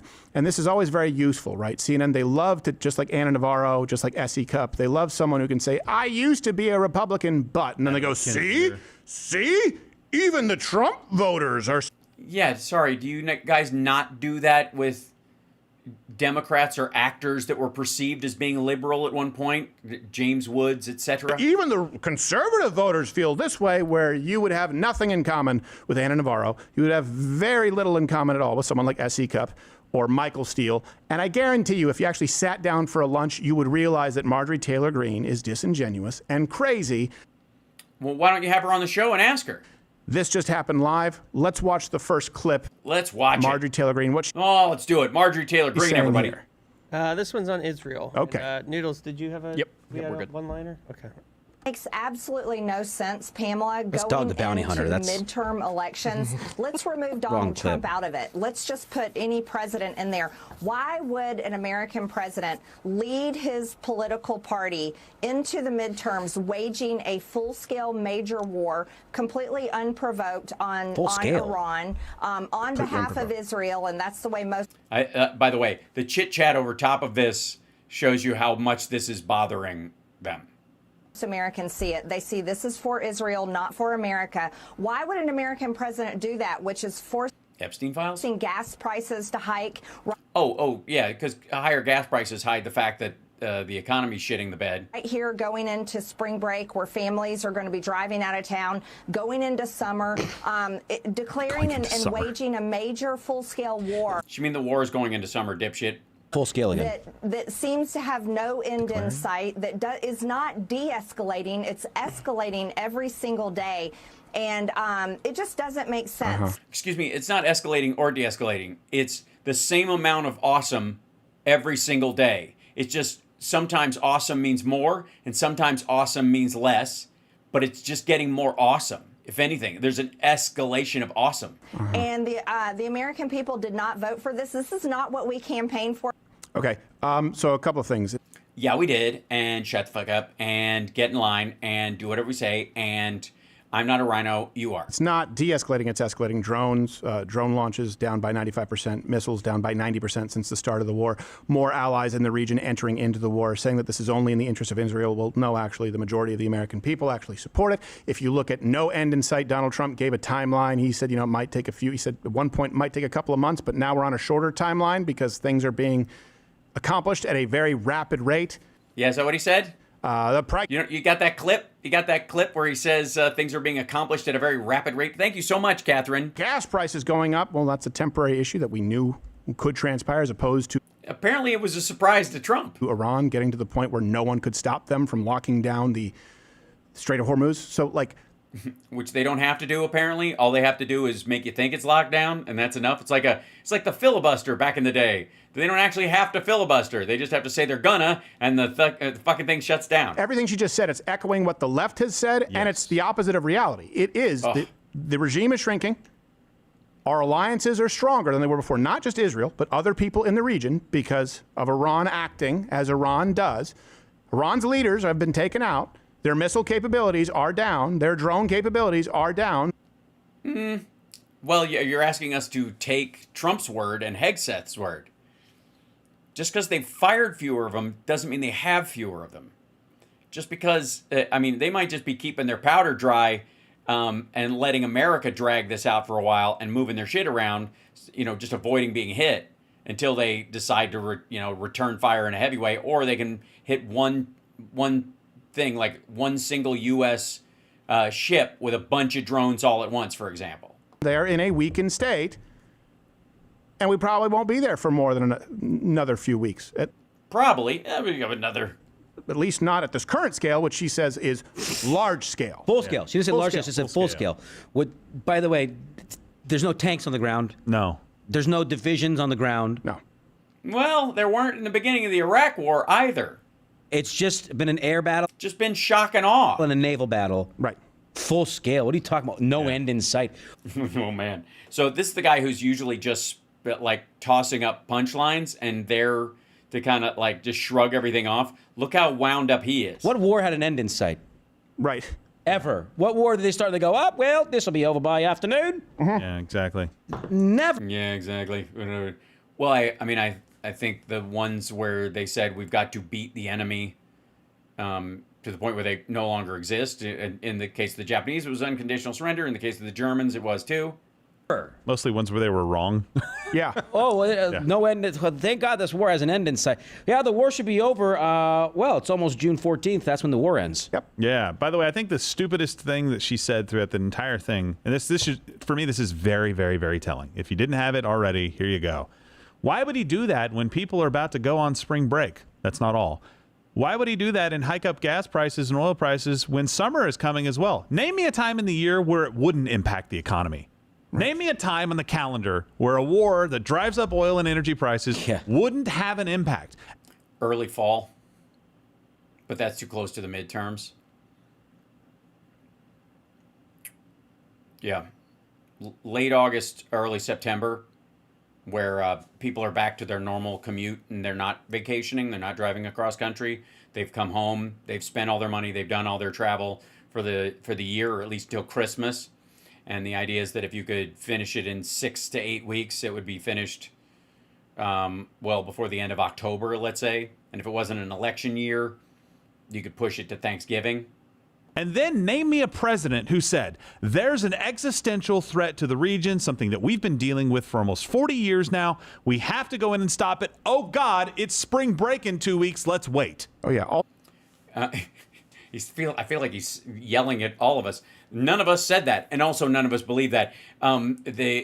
There are other presidents who said this will have a devastating effect on the American economy and the taxpayer, but won't actually benefit them long term, for example. And the existential threat thing would work if it hadn't been obliterated last fucking July. Or May, or whenever the fuck they went in the last time. So, all right. So they're chewing each other's asses. It's good. And then this one, okay, I'm gonna hold on to the good.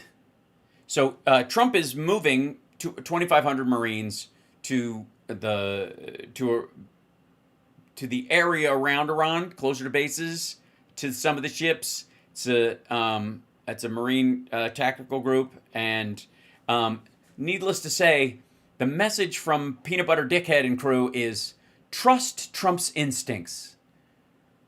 Trump moves 2,500 Marines as Iran ground war talk heats up. Look. Oops, sorry. Days ago. Go ahead, Rob. Hold on. This is Bessent was called by the White This House. is yesterday. Yeah, so Bessent was called by the White House mid-interview, and when he came back, his body language shifted. I don't know if some of you have seen, like Dr. G covered this or whatever, like his hands were frozen to his fucking legs. Right. Oh, a couple days ago. Go ahead, Rob. I think this is Friday. I listened to you on the... The president wants you. Sorry, the president wants you right away. Oh, okay. So they're all very chipper up to that point in the interview. They were going to the situation. No problem at all. When the president calls, you're interviewed. See you shortly, Mr. Secretary. You can work that in. Mr. Secretary, I have to say, it's stiff as a fucking board. First, I'm Hour sure and a half later. a loss as well that an interviewee's been pulled away to go to the Situation Room. How was the president? Was he stressed? No, the president is in great spirits. No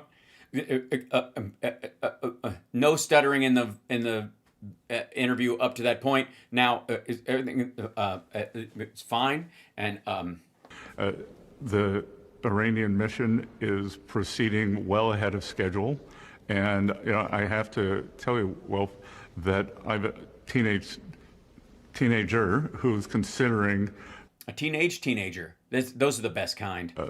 Military. Sorry, this is a child of yours, right? You don't just have one you bought. Service, and I could give this team my highest compliment from President Trump to the head of the Joint Chiefs to the Secretary of War. I would say that I would trust my child's life in their hands. That is kind of weird. Going from a Kinda. regular interview to the president needs you right now, which is an emergency. You leave for an hour and a half and you come back and sit down, and the first thing out of your mouth is, hey, listen, I have a son and I'll send him to war. Yeah, it's weird. Yeah. Why is that weird? Since it's exactly the kind of shit Trump would do. That to me sounds like, this is my opinion, that they went in there and they say, hey, listen, we're probably going to be sending ground troops. Since you're going to be on this interview and it's going to be going everywhere, kind of say that you was start turd polishing now. Send your kid. That's a wild shift, Tom. What do you think? Is that and you saw his body language? Normally Scott Betson, like you just said, Pat. Normally Scott's like he's the most relaxed guy in the cabinet. This he's usually very precise in command of his facts. He'll correct the news media. Yeah. Excuse me. Let's back up and look at the say facts this, here. Pentagon sending assault ship, at least 2,500 Marines towards Iran as U.S. works to reopen Strait of Hormuz while oil prices spike. This is a couple days ago. Yes. But that story came out that they are doing that, Rob. Is this... it's on the CBS way. News reporting on Is it right off the bat? Yep. Go for it. Over an hour ago, we did get word that 2,500 Marines and another warship are now being deployed to the Middle East. This is one of several developments in the fighting that continues between the U.S. and Iran. Yeah, I mean, this is a short couple weeks. This is all exactly good word say thing won't make Trump mad. What happened? Did I speak? That Erica Brown is reporting on.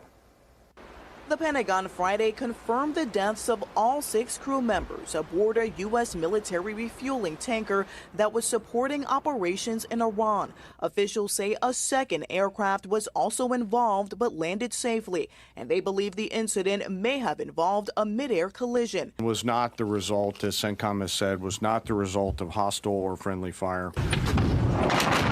Iran's threats to the Strait of Hormuz continue to disrupt the global oil supply. The Trump administration is considering deploying U.S. Navy warships to escort oil tankers through the waterway. Iran still has the capability to harm friendly forces in commercial shipping. That was probably looking at multiple sources. Tom, thoughts? So the ship they're talking about is USS Tripoli. That was confirmed multiple sources. The USS Tripoli is Rob's probably looking that up. This is basically an amphibious assault ship. It is designed for Marines to go ashore. And open up this great big door where all the amphibious vehicles and everything come pouring out. The purpose of the U.S. Tripoli is one thing: to bring troops ashore in a military action. It's not a hospital ship. It's not a barrack ship or a transport ship. This thing, that's what it's made to do. And after what happened on Karg Island, many people, including me, are speculating that the strategy may be, Pat, to bring, because there's 2,500 Marines. This is the Marine Corps Expeditionary Force, which means, you know what that means? They're there for an excursion, a little R&R. Those are the guys that are trained to go in, kind of like first responders, first guys out. And you have the U.S. Tripoli going there. So, number one, he's sending that message to Iraq. Number two, Iran. You throw 2,500 Marines on Karg Island and you just go up and you shut off the valve so that they can't export the oil. You've already hit. Sorry. Are these the same guys he sent into Northern California to turn the water on? All the military things that are supporting it. So I think this is pretty significant. Yeah. I think so as well. But I remember what Pete Hegseth said. He said 2-3 days into it, the president has the ability to send troops if he chooses to send so. Right. We know this is a material fact, but don't mistake could or can for should or would. So they said that. Now, you know, yeah, it's exactly what Trump said. The critics are going to come out and say, wait a minute, this is the thing. We thought this was going to... The critics? Maybe like Venezuela in out, and there was... No one thought that. I think Trump believed that, but only because he was bullshitted by some of his people. Not going to be any troops on the ground, Vinny. Let me ask you a question, though, Pat. Do you think that they thought that? You think the president Is that stupid? Yes. briefed by Pete Hegseth and all these people like, hey, Mr. President, this is going to be in and out. But from what it seems... I don't think so. No, I don't think so. I think from the beginning, no. Trump's been lying about it being a short thing and that they're going, okay, that brings me to, ladies and gentlemen, I believe it was Glenn Beck. I'll just grab this one because we don't need to come back to these assholes. This morning, I'm not going to show you a lot of Glenn Beck, I promise. But one of the responses from your kind of generalized maggotry out there was, am I even going to be able to find it? That he had created a, like, where is it? Son of a bitch. Anyways, the issue with Glenn Beck has this guy who's his editor or whatever at the Blaze for the Glenn Beck show or whatever, and he's the guy always filling stuff in. He's allegedly the expert in this horse shit of a show that he puts on, and they've been talking about how does this mean we're going? How is this going to play out? Is there a real plan in place? Okay, hold on one second. I'm going to open this up because you have to see this. And this might have been from his main show, so I don't know that he's pulled the clip on it.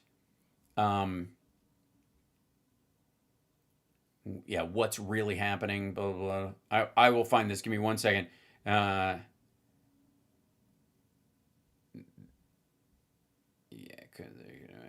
Trump just sent a dire message tagging shit. Okay, this is it, I think. Let me go to Jason, who is with Found us it. today. He is our chief researcher. The chief researcher at I don't know, Lilliputian or what? He has been working feverishly on this special, which we'll get to here in just a minute. But Jason, I want you to give me an update on everything that happened with Iran this weekend. Friday, when we were broadcasting, we told you a major hit was coming because that's what the president said. And this is something that he talked about, I think, in 1980. Okay, he's saying, like, we've always been going to hit this. This is not important. The important part is that this guy, who's his head researcher, how long he says they are planning to do this. When we broke on Friday, the biggest development in Tehran, so we were looking at the biggest developments we were looking at then. But then there was a huge strike on Karg Island, what you were just talking about. So roughly 90% of all the oil that's taken out of Iran, the mainland Iran, is taken to, and all that oil gets taken to Karg Island, and then it gets put on tankers and then sent down through the Straits of Hormuz. So if you cripple Karg Island, you essentially cripple the entire country. Basically. So it's amazing to me that there were 90 military targets on Karg Island. Yeah. And they hit them. As it says right here on my giant screen thing I read from. Again, precision. They hit them, and they preserved the oil infrastructure itself. So they can turn they missed the pipes. It back on at any time. They didn't destroy the country's ability to do this.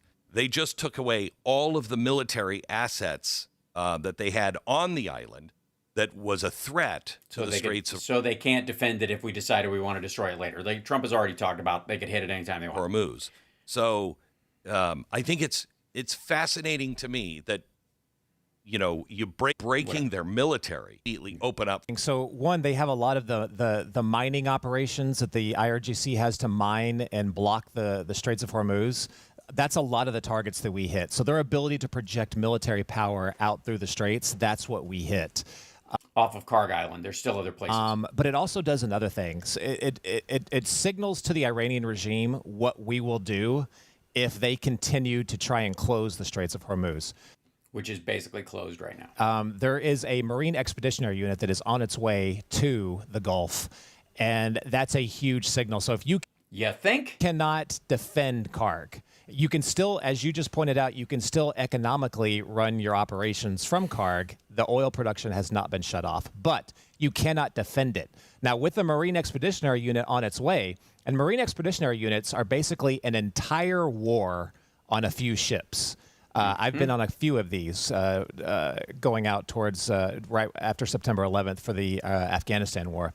Every single part, you're talking about aviation units, you're talking about artillery, you're talking about tanks, like the whole war that Marjorie Taylor Greene was talking about on Chowder Show, in a little assemble it yourself IKEA box. Ground troops. You can do a small war with the Marine Expeditionary Unit. You could also take an island. Or several. If you had to. So this is a huge signal to Iran. Continue to do what you're doing. You cannot defend your economic hub anymore, and we could just wait till he gets to how long this is supposed to take last. it. So I'm not saying they will, but that is the threat, and you can better believe the regime is feeling that threat today. Okay, so help me out on this and tell me where we are on this, Jason. You're not going to like it. Because, as I see it, there are 5 things that you have to have because it's not... Get the remote control, the lamp, the chair, the paddleball game, my dog. I don't need my dog. It's not the protest that decides the fate of the country. It's the day after the protest. You know what I mean? It's what happens afterwards. So if you're going to come out of... So is there a plan? This without an absolute blood... Yeah, Jason, butt real. 5 things have to happen, and they almost have to happen almost at once. Almost. Enough of the security apparatus have to refuse the order to slaughter the people. Okay, he's reading this from ChatGPT. So you've got to reduce... He literally is. I'm not kidding. ...the security apparatus. Thank you. I will be... we should get to this very soon. Do you have any idea how far along the line we are on that one? There are reports of defections on both the IRGC and the besieged security forces, but not... All those reports came from Stephen Miller? In large amounts. And there are reports of strikes, like we were talking about with the Israeli drones. And that's... Then how far are we on the military apparatus? So let's look at 2 things. First, the you just said, are people defecting? A little bit. Mm-hmm. But what about the military apparatus to go outside of the country? How much have we crippled them there? How far along are we? Very far along to project power outside the country. That's very far along, but not specifically to maintain control inside the country. Now here it comes. Still need a long ways to go there. Okay. How long? The civilian coalition that... Yeah, blah, blah, blah. Needs to come out before the collapse. So the Crown Prince has made a couple of statements signaling to the coalition of the people inside Iran that it's not quite time for them to mobilize, but that is coming. So he's telling them to prepare. The problem is also on the weekend. Yeah, right. God loves a working man. Don't trust Whitey. See a doctor and get rid of it. And the regime did the same thing. They called for all their supporters to get out into the streets. And their supporters are still significant. You're going to have thousands of people. So both sides are appearing like they are getting ready for that phase. So that's coming soon. So why would they ask their supporters out on the streets? So it wasn't a clear kill? You know what I mean? It wasn't. You wouldn't know. It would be more confusing if you were going to defend those people. You wouldn't know necessarily who you were defending. A couple of reasons. For one, it helps to suppress the anti-regime coalition. That's one, through fear and intimidation. But for two, it's human shields. In the typical Hamas tactics, it's human shields. They're going to be less likely to do that if there's about both factors. How do you see this ending today, as it stands? How do you see this ending? Well, it's going to end right away. Probably 2 weeks today. And I said, you have $1,000. You have to put it down on the table. How would you bet? I would bet. Oh, this is going to be good. It's going to be so good. Closer to a 12-month campaign. Whoa, ladies and gentlemen. Is that what Glenn Beck and his listeners wanted to hear? Let me roll that back. I would bet closer to a 12-month campaign, but regime would fall. But I think it's going to take a lot longer. But yeah, I would say better. My money would be safer on a 6 to 12-month campaign. That's what my money would be on. So we still have quite a ways, I believe. Well, that's what they're counting on. Yeah, yeah. The Iranians are counting on it taking 6 to 12 months because that's how long it would take to do what Trump wants to do. Yeah, no way, 5 to 10 years. I agree, but the idea that it's going to be over in a couple of weeks is just gone. Like nobody's even pretending anymore. But at least a year. Like this is if they're saying 6 months to a year, they're like they know this will be hits and blowbacks till Trump's election or he passes away. They're counting on. I mean, it's clear. If I were going against the United States, and I have war gamed this, and I won't share a lot of it with you on the air because I'm not going to help anybody out. But yeah, dude, they're not waiting for your brilliant military strategy. So you get the point. 6 months to a year. I just want to show you one thumbnail that Glenn Beck put up. It's his own. I did not make this. Of Glenn Beck. This is Glenn Beck's own thumbnail. Just saying. That's the current state of the blase. Now, I'm over time, but I'm going to finish on this one last thing because it's very short and it'll be worth it. I know, because ladies and gentlemen, we can't go so long between times where we get to see the most miserable man on the internet. Greg Kelly, war is hell. That was one hell of an idea. One hell of a model American. I don't know what this is referring to, and I don't care. It's gotten so bad on the Greg Kelly show that they cannot have clips more than 2 minutes and 45 seconds long. This one's 2:39. Whoops, hold on. I got to back this up. Okay. Secretary of War Hegseth said today he said that Pentagon, war is hell, and it is. Well, that settles it. All right. Well, he's got a great turn of phrase. Where did he ever come up with that? It really is. A good reminder, actually. It is a good. Always remind people that war is hell, especially when you're conducting one and you're being an asshole about it. And that phrase, war is hell, who came up with it? We looked it up. We heard it before, right? We did. Movies. And General Sherman, apparently, is the guy who came up with it, all those... Sherman. Colonel Hercules. Sorry. Back in the Civil War. President Trump has... The entire Civil War was hell. Have you seen... Civil War medicine was hell. Truth Social that just hit, and I think we should go through it in full. Apparently, you can do it in less than 2 minutes. Number one, moments ago, at my direction, the United States Central Command executed one of the most powerful bombing raids in the history of the Middle East and totally obliterated every military target in Iran's crown jewel, Karg Island. Wow, Karg Island's important. It is. Wow. Our weapons are the most powerful and sophisticated and sexy that the world has ever known. But for reasons of decency, I have right. I'm trying this on like a hat. Chosen not to wipe out the oil infrastructure on the island because I'm intending to steal it like a decent human being. It's all about oil on that island. However, should Iran or anyone else do anything to interfere with the free and safe passage of ships through the Strait of Hormuz, I will immediately reconsider this decision. Now, or anyone else? So if somebody wants, you're anybody who wants Iran knocked off could just put mines in the Strait of Hormuz or fire on them and make it look like somebody else did it, or sink a ship or set it on fire, and you'll just blame Iran and bomb Karg Island. And if that's what they want, you'll do it automatically without even listening to how it happened, why it happened, what caused it, who was in charge, whether it was a breakaway group or that kind of stuff, or it was even us or one of our allies doing it. You're just gonna, all right. This is brilliant. It is brilliant, yes. Autopilot. I'm not even gonna think. First term, and currently I rebuilt our military into the most lethal, powerful, and effective force by far anywhere in the world. Which it was already. Iran has no ability to defend anything that we want to attack. There is nothing they can do about it. Wow. Except stop all traffic in the Strait of Hormuz, I guess? Iran will never have a nuclear weapon, nor will it have the ability to threaten the United States of America, the Middle East, or for that matter, the world.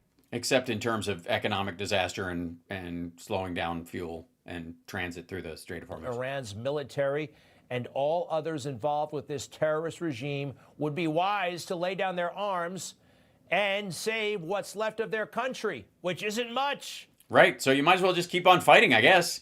It's not, you know, they end up like the Warriors. This is what we fought all night to get back to. Wow. Pretty intense. Let's take a look. Yeah, super intense. It's amazing. I'm so wound up. Carg Island. It's a very vital oil kind of facility, just kind of off the coast of Iran, I believe. Yeah, it's off the coast of something. We have a map. We're going to zoom in on Carg Island. There it is, strategically. Yeah, it's still kind of far away. There you go. Important. There you go. And we are bombing the hell out of it right now. Well, no, we aren't. We're done. There really isn't much. It's not that big there other than oil infrastructure. Right. So when you obliterated all the military sites, it's like one facility. My understanding. One police station. So this is quite the. Tell us, what is it? What is it, Greg? It's quite the what? Incentive. Okay, sure, all right. It's incentive, like a one of those punch cards that you get a free yogurt for Iran to lay off. It's like a coupon for, you know, less war. The Straits of Hormuz. That was one hell of an idea. All right, that's the end of it. It was one hell of an idea, or was it? I guess we'll find out, or maybe we won't. Information and things that aren't actually information. Sorry. I'm going to let you guys go. Thank you so much. And tomorrow, the Major's going to join us in the first hour of the show tomorrow. Just we'll have kind of a variation in the morning show. And take care of yourself and take care of somebody else. Don't forget, subscribe to Tara Devlin's show and to our dear friend Texas Paul and Boston Brian and any other folks, the folks on our side of the aisle that are named after the town or city they're in. And do we have time for a kitty? I don't know. We'll have to look outside. Are there any cats down here? I don't see any. No, sorry. All the cats are upstairs taking care of Summer. They're all around, but I will do my best to try and bring one in the next little bit. Hit that like, share the show. Thank you guys for the super chats. Thank you for the Venmo. Thanks for all the work and stuff. And don't forget, by the way, I have the Iran tracker up on my website at halsparks.com. There's also a viewing page where you can watch the show from there that has the chat up as well. And I might, just to drive traffic to my thing, have a day where we all go and watch it there if you're just going to have pops up thing up on a screen, whatever. And then, then we'll just see you tomorrow. Take care of yourself and take care of somebody else. And remember, you're not dealing with a monolith of people who are all working together in some sort of well-oiled machine and you're on the side that can't figure stuff out. It doesn't work that way. It's one of the issues that I have that I feel like we have to keep pushing back on this idea that they're a monolith and Trump is somehow magic and always gets away with it. He's not, and they're not. They're falling apart. They're eating each other, and Donald Trump is a typical Republican president. There is nothing special about him. Can we play the Liberal Dan song? Yeah, sure. Yeah, hold on. Let me see if I can. I'll scroll back to that, which is way back here. Hold on. Yeah, I posted that on there. I don't know. It's way back. Hold on. This is so many clips. It's just a lot. Okay. Yeah, here we go. So this is the visit site. Okay, here we go. I'll play it over here. Also, I appreciate that Liberal Dan did an AI of me, but apparently I look like a cross between John Stamos and Paul Rudd. This is yeah.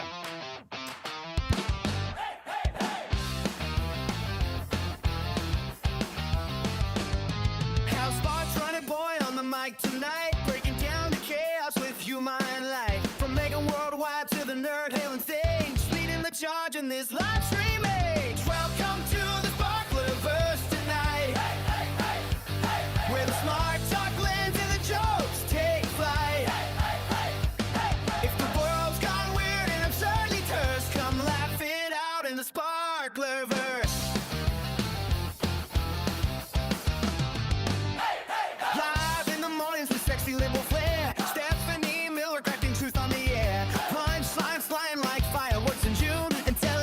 cutting straight through the gloom. Dan Little Dan arrives with rhetorical might, bringing you talk from the left. That's right. Hypocrites and rednecks he will smite, but that after dark show is nowhere in sight. Welcome to the Spotliverse. Please subscribe, cause the trolls get toasted and truth survives. It's a worldwide bar for the curious mind. Pull up a chair, you'll fit just fine.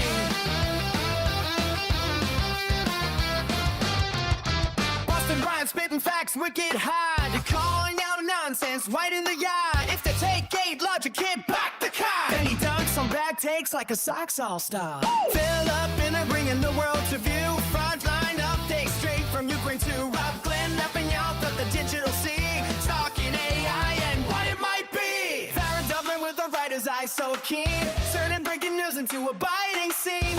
Trucker Farron John Dublin? rolling in through the night. That looks like Phil a little bit. Not quite. Different voices, but all refined.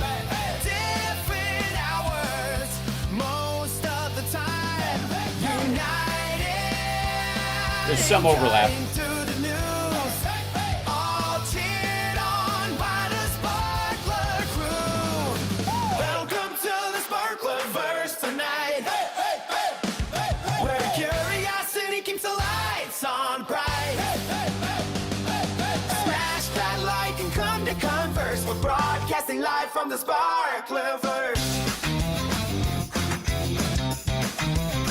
That's awesome. Thanks for doing that, Liberal Dan. That was awesome. And I'll see you guys tomorrow.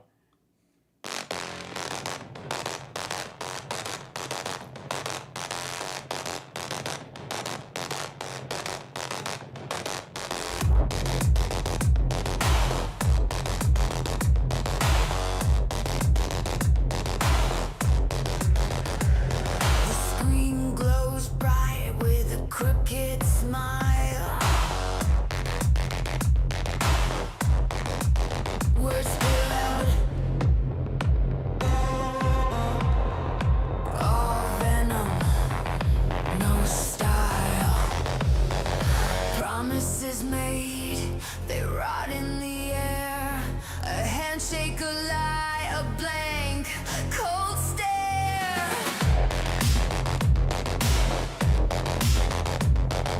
Puppets dance, the strings are tight.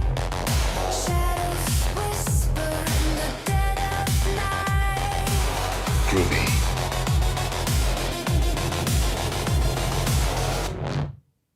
This is some bullshit.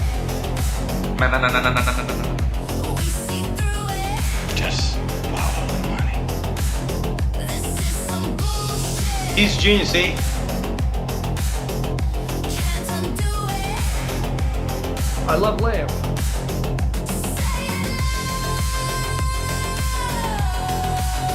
We won't quit. Potatoes and chicken. This is some bullshit. Keep an eye out for the end times. Paper thin truths that crumble like ash. Golden thrones built on stolen cash. We raise our fists. What? We break the mold. Your house of cards is getting old. Static hums, the wires ignite. Truth's a bomb, we're ready to fight.